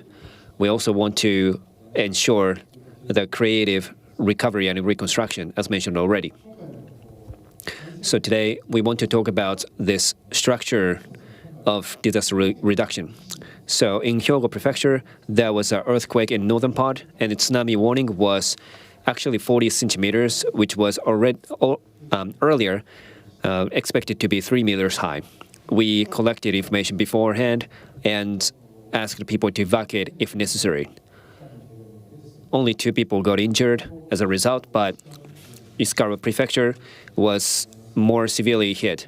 So Kansai Wider Area Federation got together online on the first workday to support as a counterpart system. Washima City was supported by Osaka Prefecture, Osaka City, and Sakai City. And Kyoto Prefecture and Kyoto City had a counterpart for another city hit in Ishikawa Prefecture. You can see the policy of support. We want to stay close to the on-site areas, and some other policies are included. And Peninsula is a less accessible area, and there are 2 other negative elements. So more than 200 people died, and Suzu City, 99 people died. Other relevant deaths may follow as well. From January onward, humanitarian support and physical support and emergency response and equipment support have been underway since the earthquake happened. Regarding dispatchment of staff, this data is actually updated every week, so this is just as of last week. Tomorrow, we will have the updated number. So this is as of last week. In total, 500 people are dispatched. There are fire brigades that are coming second or third time, so in total it should be around 1,000 people going there. These are the actual activities on site. Supplies and needs collection activities, as well as support for opening schools. And Earth team meeting is also held.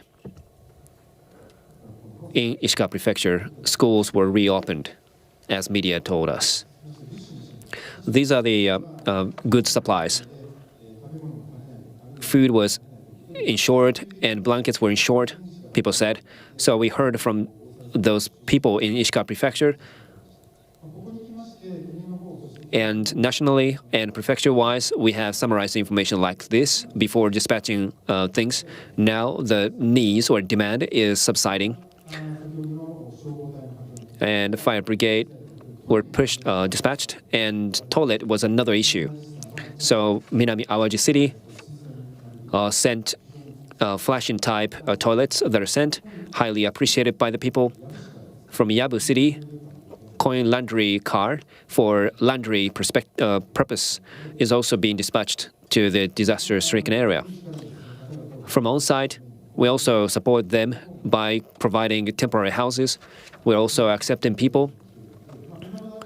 Inquiries are coming.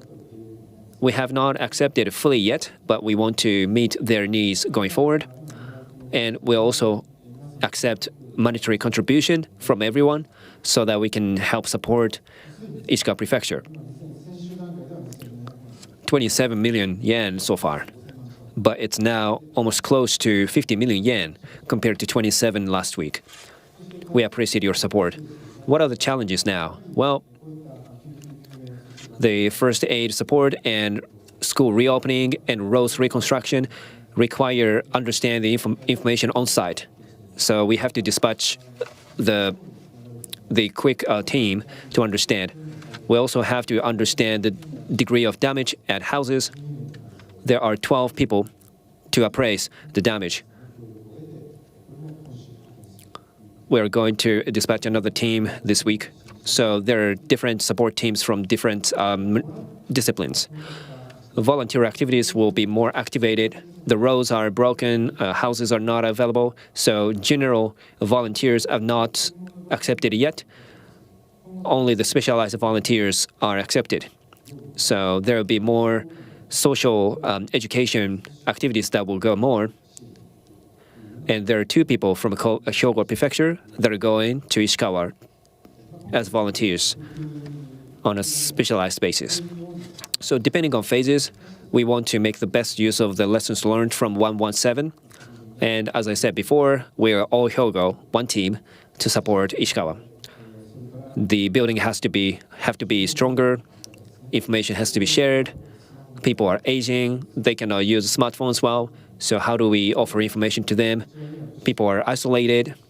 In villages, it's very difficult to provide supplies. How do we connect them to hospitals when they're isolated? We have to think about all of this. Hyogo Prefecture has to make a better response, of course.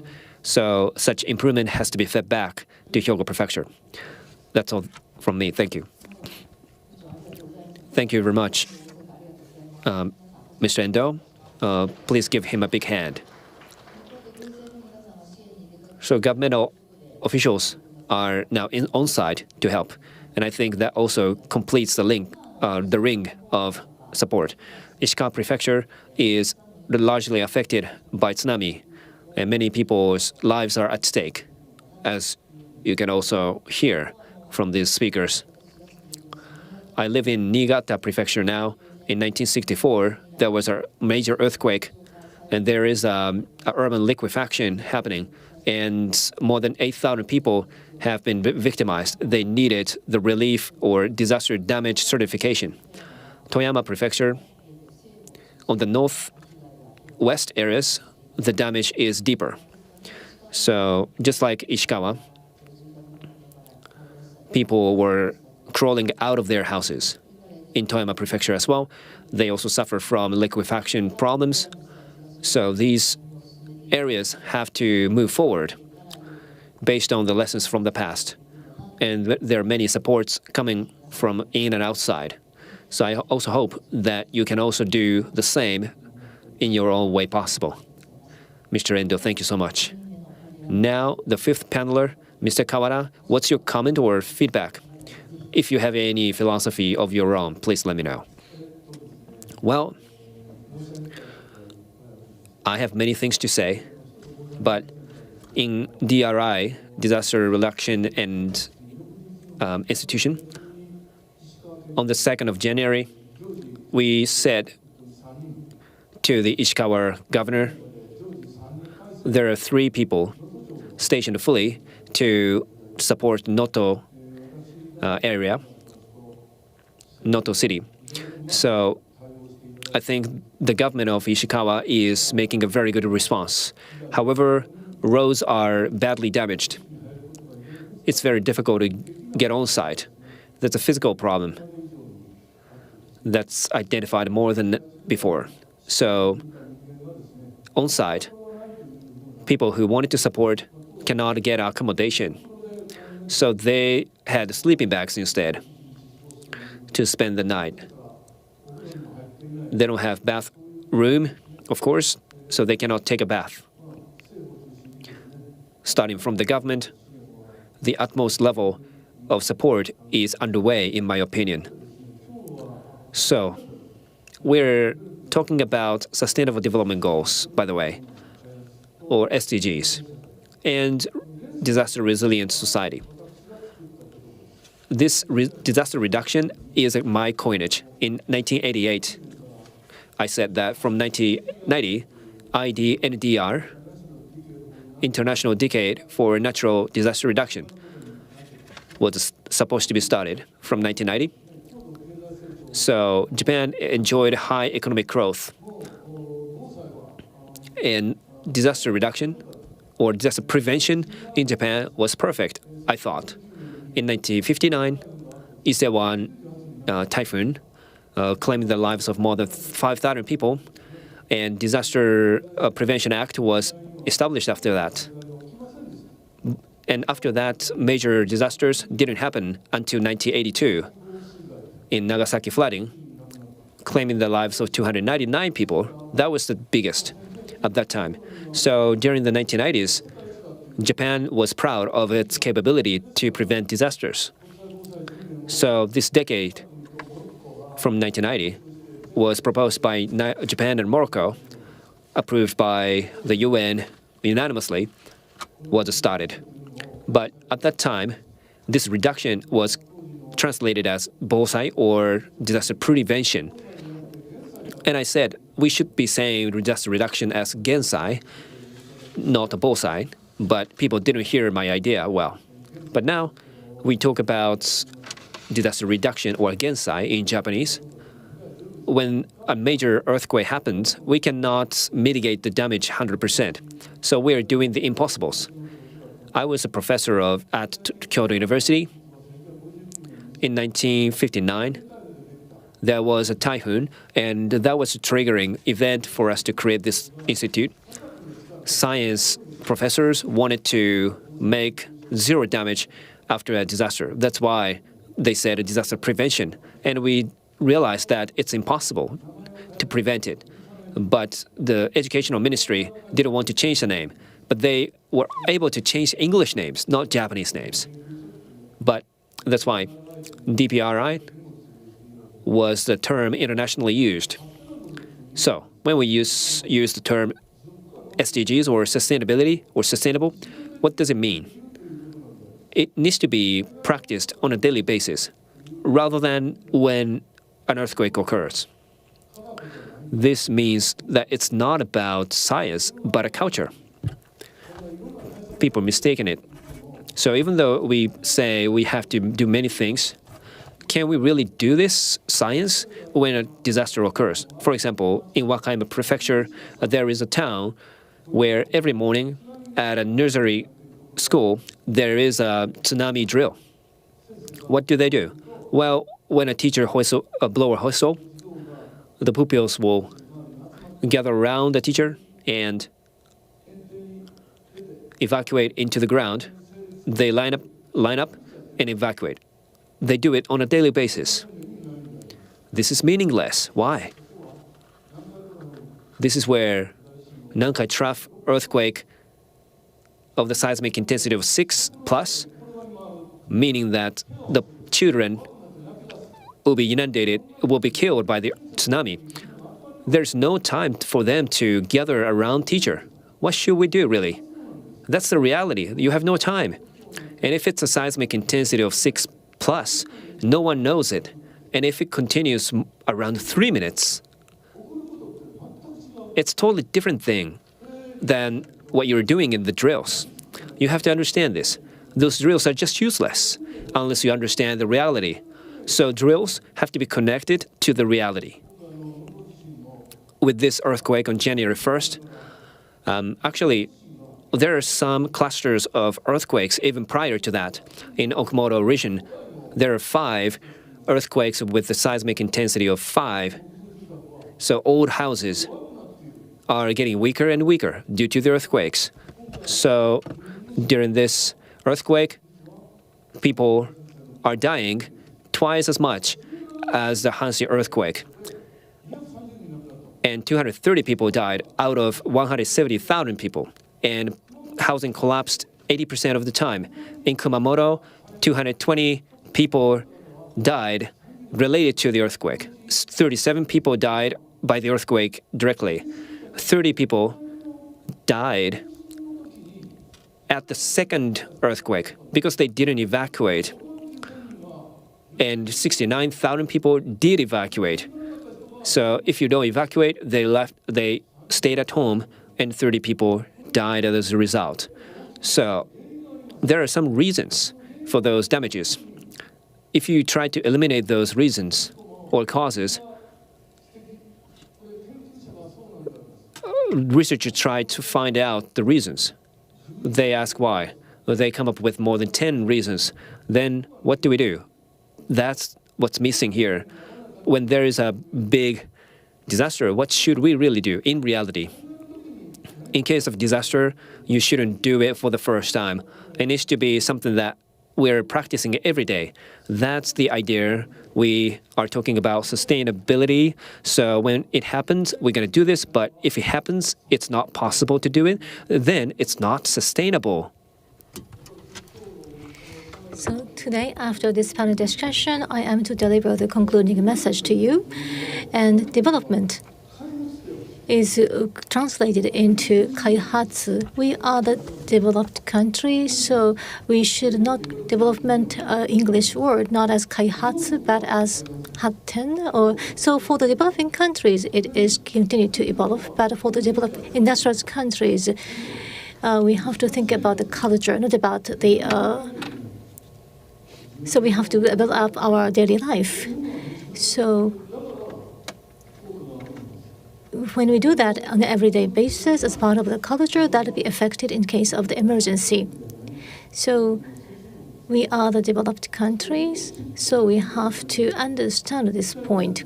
Without understanding, just to try to come up with the ad hoc measure is what we are trying to do at this moment. So there are many loopholes.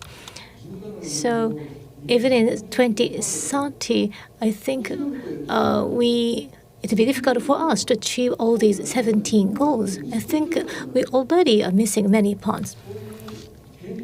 So this is the reality. So we have to have the discussion, paying attention to the reality. Then, without that, the discussion leads us to nowhere, just an event. So DRA has been developed after the earthquake, and the DRA was established in Hatto, Kobe. And this DRA is to serve as a center for the international communication. So it is not only for the event. So these events are to enable us to establish the further capacity to deal with the disaster. So in that, I'd like you to attend this DRA forum with that in mind. Thank you very much. Now, please give big applause to Mr. Kawata. So now on.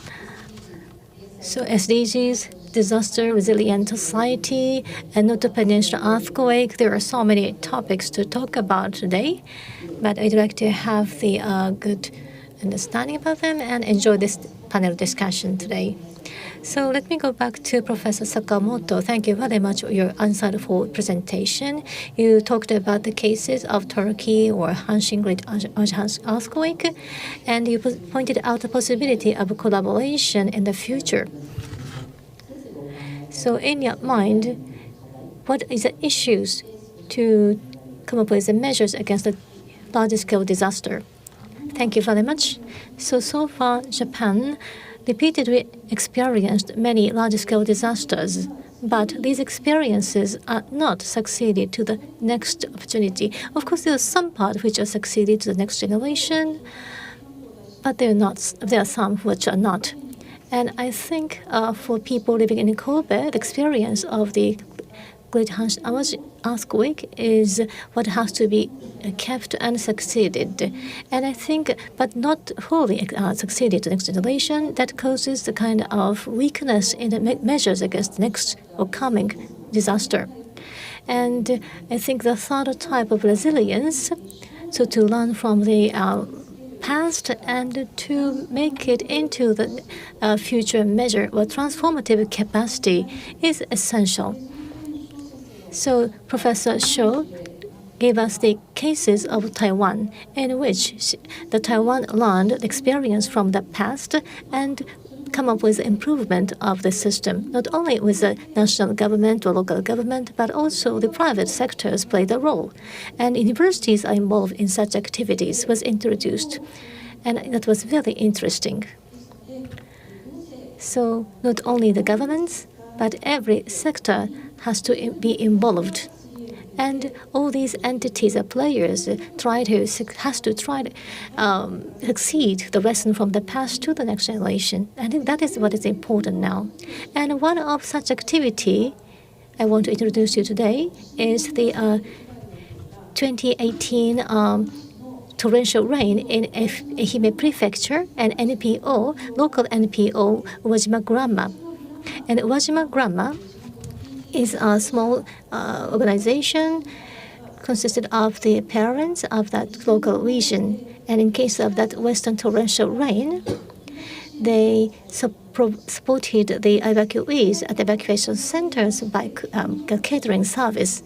And after some time, the evacuation center was closed, but they found that big demand for the food service. And so after disaster, they opened the cafeteria for the children in the local areas. And they also found that the service is also necessary or important not only for children but for the other people such as aged people and others. So they shifted it to the local community cafeteria.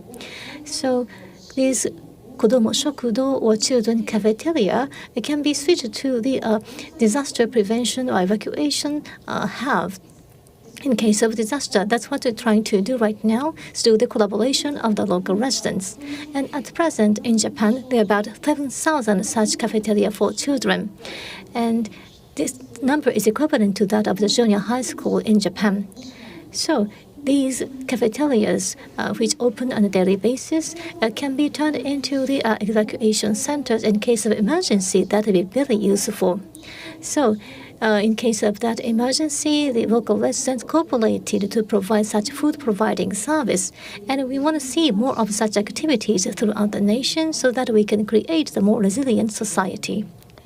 Thank you very much. So these hubs, which serves in different purpose in normal times, can be switched to the emergency response centers.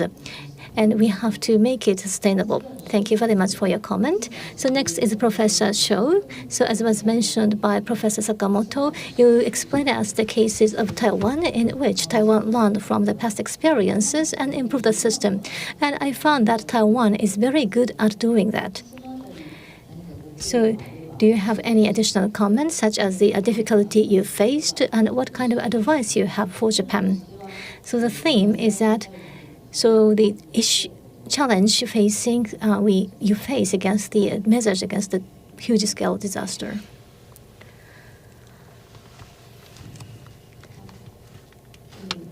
Thank you very much for this opportunity. So as I mentioned earlier, the case of Taiwan. Actually, in Taiwan, the issues we now face is how to mitigate the disaster. That is an issue. And Mr. Kawada mentioned that from the normal times, various drills are being carried out, and that have to be made into a culture. And in Taiwan, we do have these type of drills.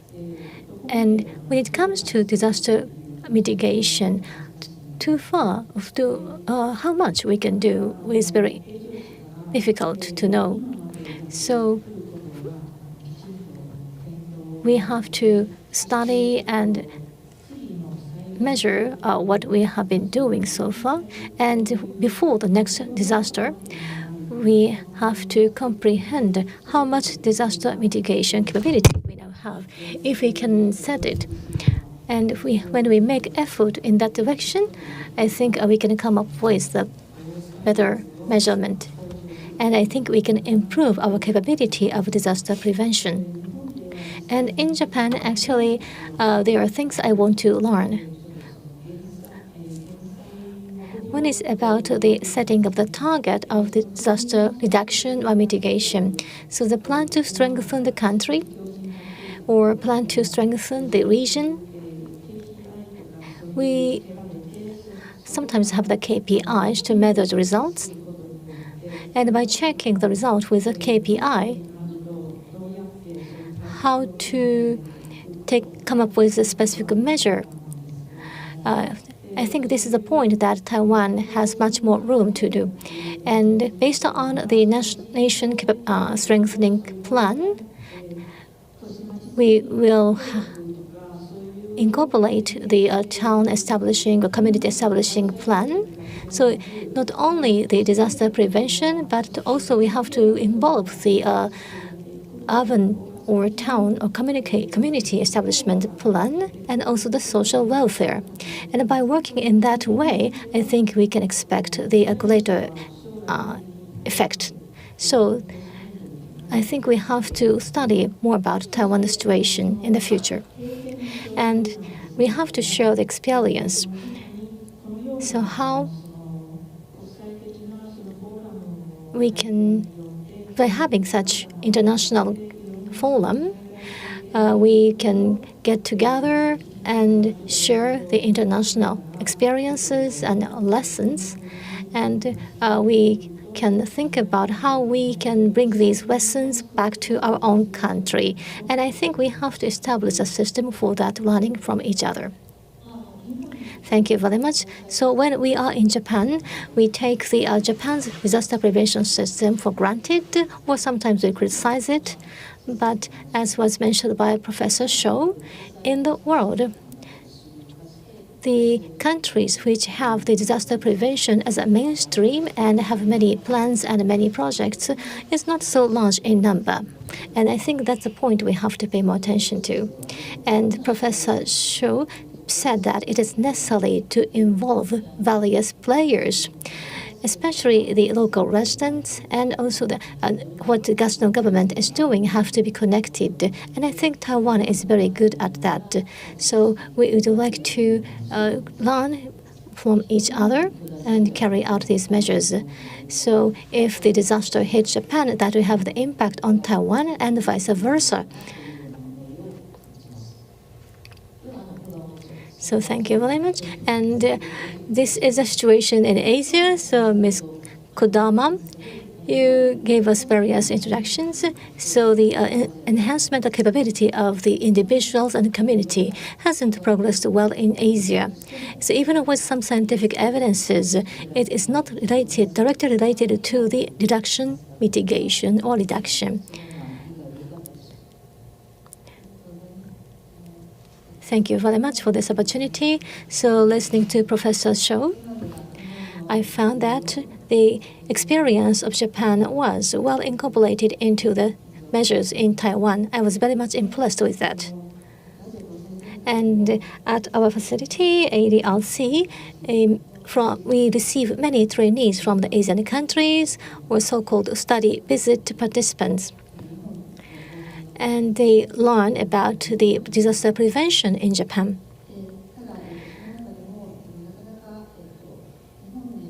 But to bring back what they learn in Japan to the policies in each country is sometimes very difficult, so we cannot find many of such cases. So Disaster Prevention Division does not have the big power in the national government organization. So under such a situation, to enable the Disaster Prevention Division to play a larger role and to have the impact on the national policies is what we have to achieve, but it is not the case at this moment. And each one of us has to have the awareness that the disaster prevention is very important, and we have to raise our voices to deliver the message that disaster prevention is very important, so that the national public or general public can have the awareness that it is very important. And in our activities, as I introduced earlier, we have to discuss how we can make the situation that leave no one behind. And we found that it is important to involve the younger people and come up with a suggestion. And that is what we have discussed. And by doing so, I think in the country, disaster prevention will be taken up as the big policy issue. That is a situation we have to create. Thank you very much. So it's a very huge issue. So even if we study, it is difficult to bring it back to the policy of the country of origin. But we have to decrease the number of the victims by the disaster. And I think you went through the various hardships to bring back the improvement. Now I'd like to give the microphone back to Mr. Endo So you have been carrying out various activities in Japan's disaster prevention. So based on experience, I think your role is to have the connection with the areas affected by the disaster. And I want to talk about the support you have been providing. So how do you connect it to the future disaster prevention activities in Japan? So that we can learn a lot from what you have experienced. So, Mr. Endo, the microphone is yours. Yes, thank you. Regarding support, in Chubu, middle of Japan, which Ishikawa Prefecture belongs to, is a central part to support Ishikawa Prefecture. In Kumamoto or Eastern Japan earthquakes, Kansai Wider Range Federation Alliance was the counterpart. So considering all that, from the national government, the Chubu block of mid-Japan was considered, but that was not enough. So that's why Kansai and Kanto areas are asked for help. So we have to talk to the prefectural government to understand the needs of the on-site disaster-stricken areas. We have to decide the counterparts and their prefectures so that they can be requested to help. As Mr. Kawada mentioned, this time from early on, the roads are damaged and transport was really hard. In the northern part, then self-defense force was mobilized so that at least minimum amount of support can be given quickly because roads are broken. So they walked on foot to provide supplies. But that's not everything. So that's why counterpart prefectures are giving quick support. We discussed in the morning, and on that night, we were determined to deliver things to Ishikawa Prefecture. But nationally speaking, there are a lot of issues and challenges in terms of the response and its quality speed. Maybe roles and responsibilities has to be decided more accurately. If you can talk about one more thing, Ms. Tamura, you were talking about SDGs, and you talked about integrating knowledge in relation to climate change. So can I mention something about that?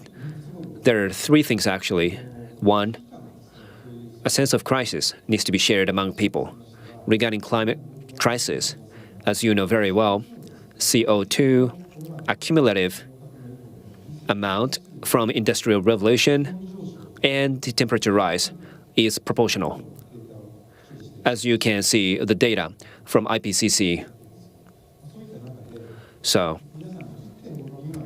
if it's within 1.5 Celsius degrees, as mentioned by Paris Agreement, then there'll be more typhoons, there'll be more landslides, there'll be more droughts. It'll be highly risky for for humans. So it has to be within 1.5. If you try to do all of this, then there was 2.4 trillion tons of CO2 emitted so far. And we have only 400 billion tons to go in the future in order to go for 1.5 Celsius degrees. If you think about bathtub, it's about 60 centimeters tall, and you have only 10 centimeters left if you think about pouring water. It's like 300 tons of water poured every year.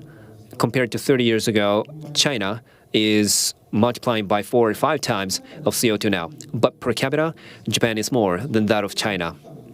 So that's a sense of crisis. We talk about carbon budget. It's like a boiled frog because it kills you slowly but steadily. You cannot go back. That's a point of no return. If it melts, it's not going to be frozen again. For example, you see the example in Greenland. So that's a sense of crisis we have to understand. Another one is we need to be autonomous. Here today, we talk about some of the isolated villages. They don't have food, medicine, or toilets. From disaster reduction perspective, we need to be autonomous. For example, what about solar power panel or a battery storage in Ishikawa Prefecture so that they can still live? They can use smartphones this way. Or a wooden biomass should be used to avoid using electricity to get warm air. we can also maintain forest better this way. If it's a devastated forest, you see a lot of bad trees, but there will be better trees, and that can also avoid droughts and landslides, mudslides as well. That means that we can better take care of disasters. Under the new building standard, we can withstand the seismic intensity of 6, so we need to have better wood for newer building standards. And this means that if local people purchase those better wood, that can also make the economy better. Number 3, it needs to be cross-functional. We talked about integration to disaster prevention, environment, and welfare. And the key to that is developing people. When we have drills and trainings, we also invite people from meteorological agency to learn about weather or climate. We also study about climate change. We have adaptation actions by making higher embankments. And from welfare perspective, we also learn about welfare in relation to disaster reduction. So those are the areas we need to develop people for. Those are the 3 things I wanted to say. Thank you. Those are big points. Climate change can trigger disasters. If you mitigate that, you cannot eradicate disasters. We need to all understand that. But we need to also be autonomous and work cross-functionally. You talked about 3 points. So from environment and global warming perspective, you mentioned very important points. For Mr. Kawata, you have already shared many things, but what's your thought on this? Do you know that at 117, right after that, 5,500 people died. Out of that, 5,000 people were collapsed under old housings, and 500 people died due to fire. When the buildings are collapsed, you cannot leave the house, and the fire occurred, you couldn't escape, and people died. So with the house collapse, most of them died, unfortunately. 3.5 million people will be affected in case of seismic intensity of 6, and the 5,500 people died. And in case of Taiwan, it's out of 2.4 million people, it was still less number of people that were affected and died. When I went there, some of the old apartments and collective housings were comparable to Wajima City's building collapse. They were turned over, literally. So, building collapse is basically consistent between 117 and 921. In case of Taiwan, the damage was even lighter than that of Kobe. Last year, there was an earthquake in Turkey. In 1999, the Marmara earthquake also happened in the northern part of the country. There is a fault in the northern Anatolia, and on the west, there is Istanbul. There was an earthquake there. 19,000 people died. I went there 5 times as one of the heads of the investigation team. The building standards had to be changed, so American academia applied the latest building standards in Turkey after the earthquake. However, the building standards was disagreed by construction companies. If they pay money to governments, these building standards didn't have to be applied. That was a kind of loophole in this mitigation plan. So 50,000 people died because of those new collective housing that collapsed due to the lack of building standards. In Japan, we basically have space between buildings, but in Turkey, it's not the case. There is no streets between buildings. The buildings are kind of attached together. if they're the same building, they shake in the same way, but if the shapes or heights are different, they shake differently. So they have to collide with each other. And if it's weak, you turn over. So that's what happens, and that's what happened in Turkey. Although you have building standards, it's not really met, meaning 50,000 people who are killed due to the houses that are collapsed. So looking at 117, 921, and Turkey's earthquake tell us that building and housing collapse are the common factor for killing people. After 117, we tried to use the tax to reinforce the building standards and buildings.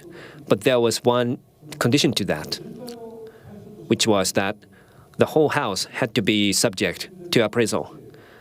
You cannot renovate your house partly.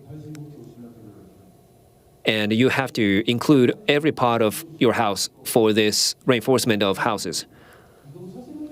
And all the furniture in your house has to be moved or relocated. As you know, people are aging in Japan. Old people alone wouldn't be able to do all of this relocation. In 2000, there was an earthquake in northern part of Osaka, and 61,000 houses were partly destroyed, 57,000 out of Osaka. Furniture broke, fell, hitting old people. They couldn't help themselves. Some volunteers were needed badly.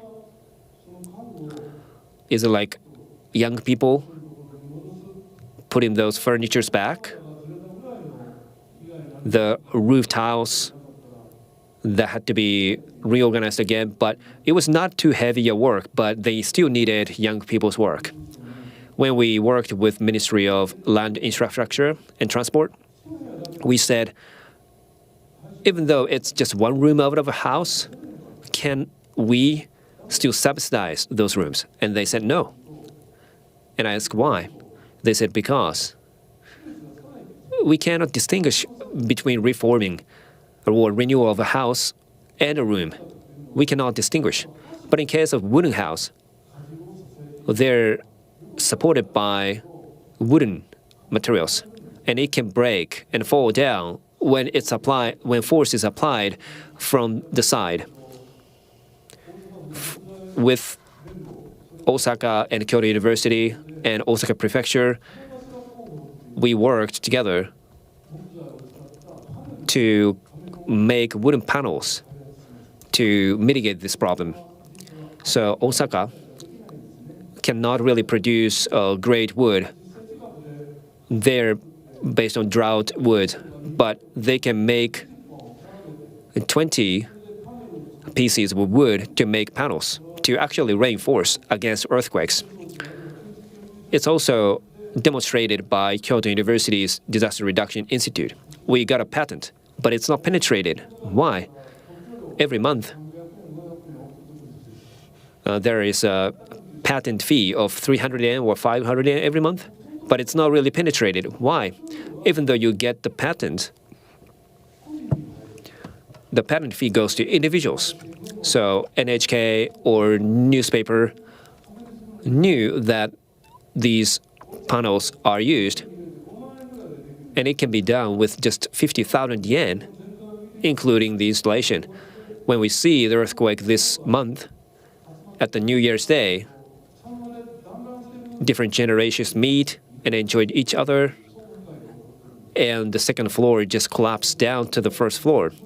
So if one of those rooms escape being collapsed, we can also still apply those panels using wood. But the government says we cannot do this. 72 hours after a disaster does not mean that you are still safe. I mean, when the buildings collapse, there are still spaces. If you happen to be in those spaces between buildings, you can survive.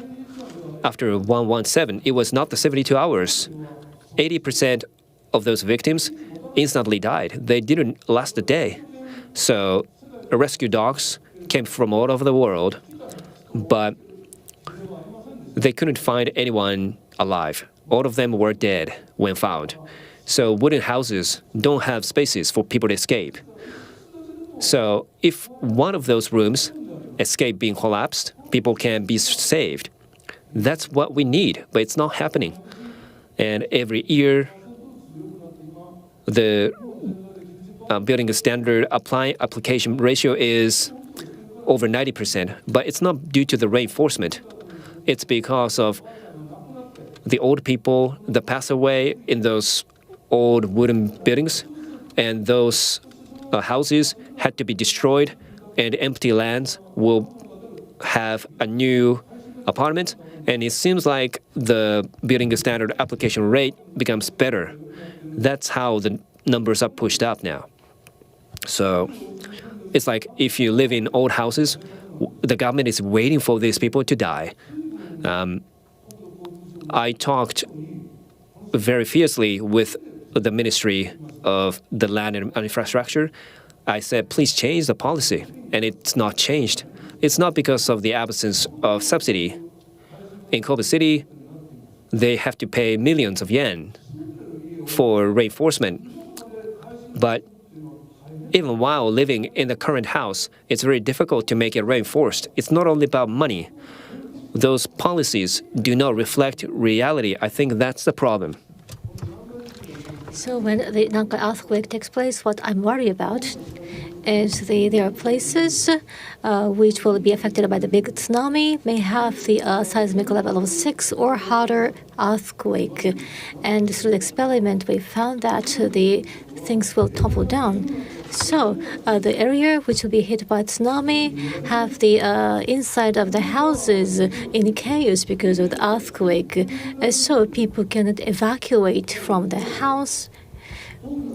So in case of the big disaster, we already know that the damage will be, a human damage will be very severe, but no measure is taken. Rather than taking a measure, what we do is just to search for the things we have to do or negative points. So in case of the Noto Peninsula earthquake, in the past, the seismic intensity level 5 earthquakes hit the region repeatedly, and it is well known that these wooden houses in Noto Peninsula became weaker. And there came this intensity level 7 earthquake. And we know that it cannot be avoided that these wooden houses topple down completely or collapse completely, and then people will be killed. But the policies and measures are not taken in a way to protect these people, because disaster is not our daily life. No one expected such disaster takes place at this 4 o'clock in the afternoon on the New Year Day. And we never expected such accident takes place at Haneda Airport on the next day.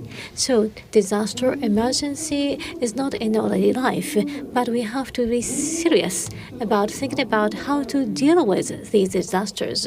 Just looking into the causes is not enough, but we are still looking into the causes. But what we have to think about is how to deal with the expected situation.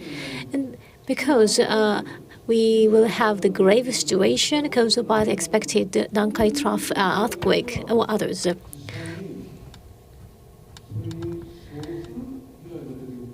But the policies haven't reacted to the reality, and the result is as we accordingly expect. So we have to take measures which are directly linked to the improvement of the situation. Thank you very much for your comment. So I'd like to have each one of you to comment on what is most important to achieve, to realize the disaster resilient society. And we have time until 4:20. So at the very end, Mr. Kawata has a time to make the concluding remark.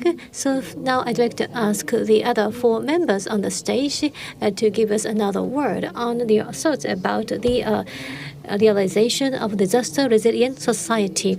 And each one of you have about 90 seconds. So starting with Professor Sakamoto, I have 2 things.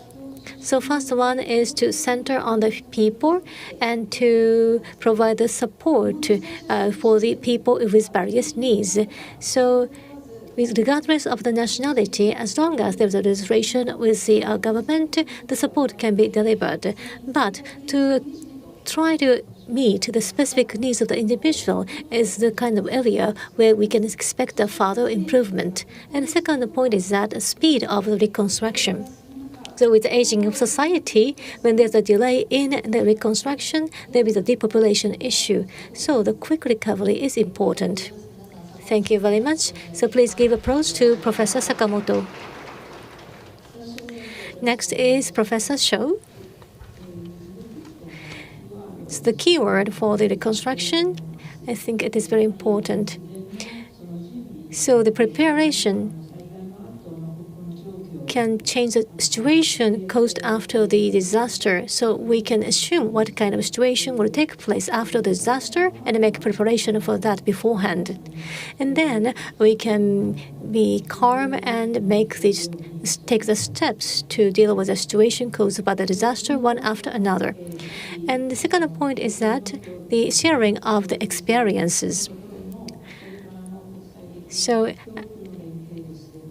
in the connection of the international education, I think sharing of experience is important.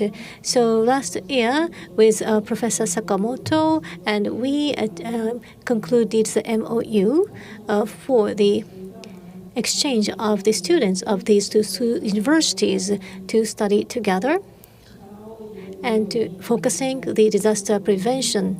So two universities will focus the human resource development. So the preparedness and the sharing of experience. That was a comment by Professor Shou. Thank you very much. And next is Ms. Kodama. So Professor Shou now mentioned learning together. And there are many countries in Asia which haven't experienced large-scale disasters, but sometimes disaster hit these countries. And many, as I mentioned earlier, many people come to our center to learn about the cases of Japan. And sometimes the negative aspects were also taken up, but to the eyes of the other countries, there are some points, well, there are many points that we can teach to the other countries. So we can teach each other and learn each other to create Asian countries which are strong against disaster. So Japan's disaster prevention and Asian disaster prevention and the collaboration between the two is the area Ms. Kodama will continue to work from now. Now, lastly, Mr. Endo. I have 2 points. So first is that no one should be left behind. This is a theme for today's forum. So the local community disaster prevention has to be enhanced, especially together with the local firefighters. We have about 40,000 people, but their population is very much aging. But we now see the increasing number of female firefighters, and also we see some students are involved in these activities. So these local capacity against the disaster have to be enhanced, especially by the younger people and females.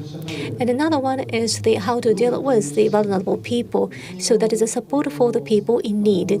So the national law and regulations were devised. So these disabled people or aged people, these people in special need have to be supported locally.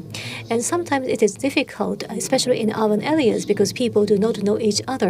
So the welfare specialists have the communication with these vulnerable people on an everyday basis. So in planning the welfare, we have to think about or include the plan for the evacuation in case of a disaster, so that we can have the kind of system or systematic mechanism to deal with the evacuation or support for these people in need, so that we to establish a kind of relationship with the people in need. So to involve people in activities against disaster and how to provide support for the people in need. These are the two issues or challenges you think. Thank you very much for your comment. So today we have a very commemorative moment together a few weeks after the Noto Peninsula earthquake.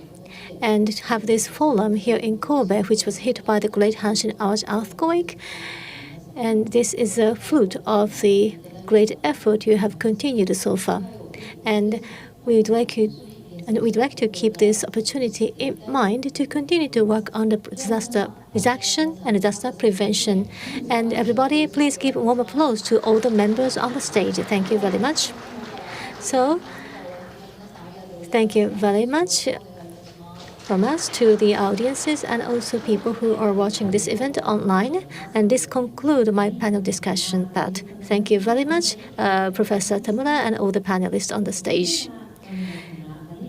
Now, Professor Tamura and the panelists, please go back to your seat. Thank you very much.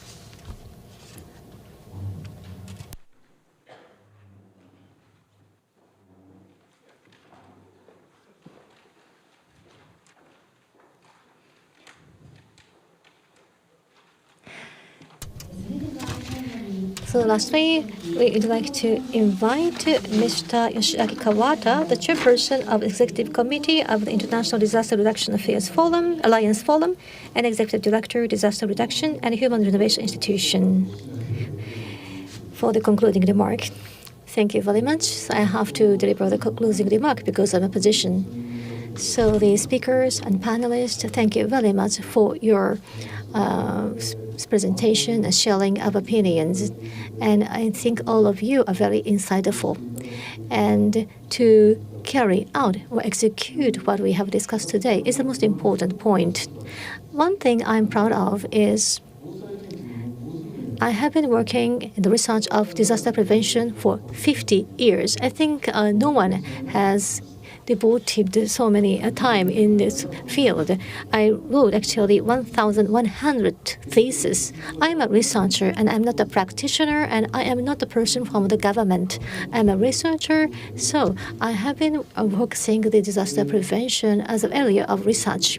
And what I learned through my experience is that the continuation can provide you the power and the capability. So you have to continue to do the things. So as I mentioned earlier, disaster is an abnormal situation. So we cannot be well prepared against disaster but how we spend the daily life will be reflected in the situation after disaster. So when I go to Tokyo by Shinkansen Railway, I always buy a bento box and a bottle of water or tea at Shin Osaka Station because when the Shinkansen train operation is stopped because of a disaster, we have really contained in the Shinkansen train 1 hour or 2 hours usually. Or whenever I visit some people, I use the bathroom beforehand. Especially in the case that disaster hit the region when I am in the elevator, there's a chance that we'll be closed in that case for hours and hours, or maybe a day, and that kind of situation can happen. So, if we can establish a kind of custom, a practice to be prepared against disaster in a daily life, that is very important because we never expected such disaster takes place on the day of the new year, but that is the nature of a disaster. So we are now at the Portobello Hotel, and all the members of my family know that where I am now. Because even if that smartphone cannot be used, and when you don't know where your family member is, that is a big problem. And in case of the Osaka northern part, the earthquake it occurs at 7 o'clock in the morning, and that has a great impact on the BCP. So no BCP has a manual about how to behave when a disaster happens in the course of commuting to the company.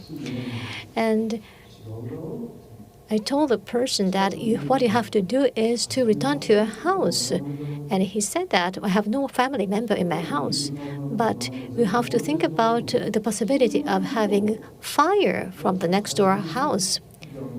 So in case of emergency, what you have to do is to return to your house. And actually, in this case of the earthquake on the north part of Osaka, it is only the 60% of the employees of the NTT, the carrier operator, had the employees come to the office, and then the operation of the business cannot be continued. So even in such a situation, abnormal situation, we have to make effort. We will not lose our control. So nothing special is needed on the daily life, but we have to make the correct assumption about what is coming. I talked about the tsunami and what actually happens, and if that is quite different from what we expect in our exercise, the exercise is not at all useful. So what we do in a daily basis, part of our daily life as a culture, will be useful in the case of the emergency. So we have to utilize science for the disaster situation. So in Ishikawa Prefecture,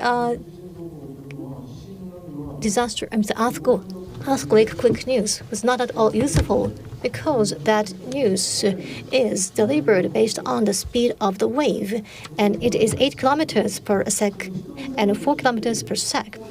And using this difference of the speed of the waves, the alert is given. This is how the alert was designed, but when the epicenter is close to you, that kind of alert does not work. And without understanding that, you will wait for the alert against a disaster, an earthquake, but it is not useful. So in this way, sustainability consists of something you can do in your daily life or even in the emergency. So we have to be careful about this point. So it is not about the kind of huge project and execute a special project. So it's not a special event. So disaster causes damage, and disaster kills people. And if you lose your life, that's the end of it. So other things can be reconstructed, but if you lose your life, that's the end of it. So you have to differentiate these two. And you have to come up with very strict measures against the disaster. And the United Nations has been advocating the SDGs and asking us to promote it. And I think it is only Japan which is serious about carrying out or achieving the SDGs. And other countries think that it is impossible to achieve all of these. So some of the other countries select some of these goals and trying to achieve them. It is only Japan who have the package of goals to achieve everything at one time. But there's evaluation that not everything can be done at the same time. But Japan is very serious, so trying to do everything at one time and cannot achieve anything. So this is the situation we have. So about the SDGs 15 goals and 160 targets, we have to select which one we'll work on. And that's how we go ahead toward 2030. So if we work on every one of the 169 targets and cannot achieve anything, in case of emergency, nothing will work for us. So in case of the disaster, it is not the halfway around. So in order to deal with the disaster, we have to have the complete measures against it. So when we try to achieve these goals of SDGs, what actually we're trying to do is the thing we have to think of. So when we just working on them does not bring the good results. So in this forum is held annually because this is not an event. So through this event, we have to keep our mindset and awareness about a disaster by holding this kind of event so that we can stimulate each other. And we have to repeat these events so that we can change our awareness. which is very important. So, this is a weekday holding this forum, and you're here with us. Thank you so much for joining us. Disaster reduction is not about number. It's about every one of us thinking what to do and how to act. We talk about inclusivity, diversity, and many other things. We need to include everyone, especially in urban areas. There are many people. When a disaster occurs, a tremendous damage could happen. If you live in the disaster-stricken areas, it was just 170,000 people in Ishikawa. And in 117, 3.5 million people lived in the disaster-hit areas. That's why the damage was heavier as well. As you know very well, how do we really embody and realize SDGs to mitigate the damage that may occur to you? It's our problem. It's a problem for each of us. And hopefully, we can go even beyond 2030 and continue this activity. That's what it means to be sustainable, right?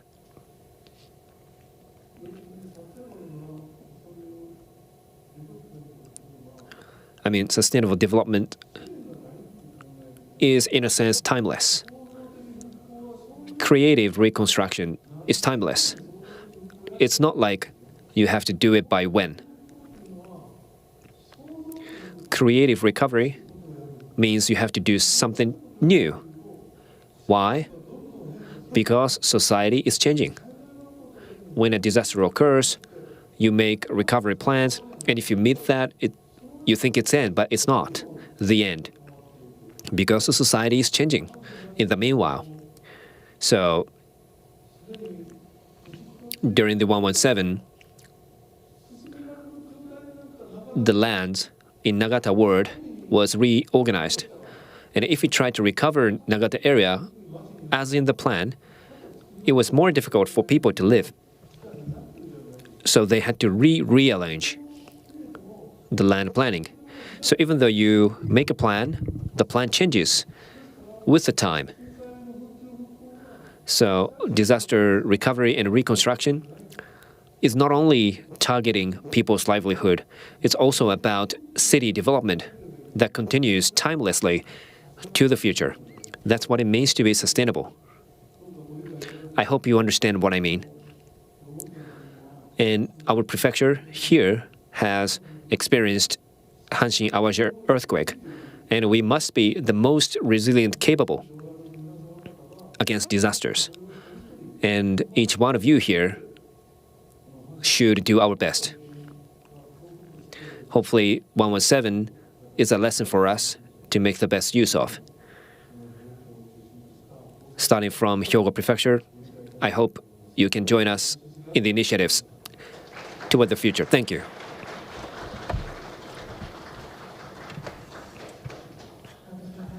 Mr. Kawata, thank you so much for your closing remark. So, this concludes today's International Disaster Reduction Alliance Forum 2024. Thank you very much for joining us.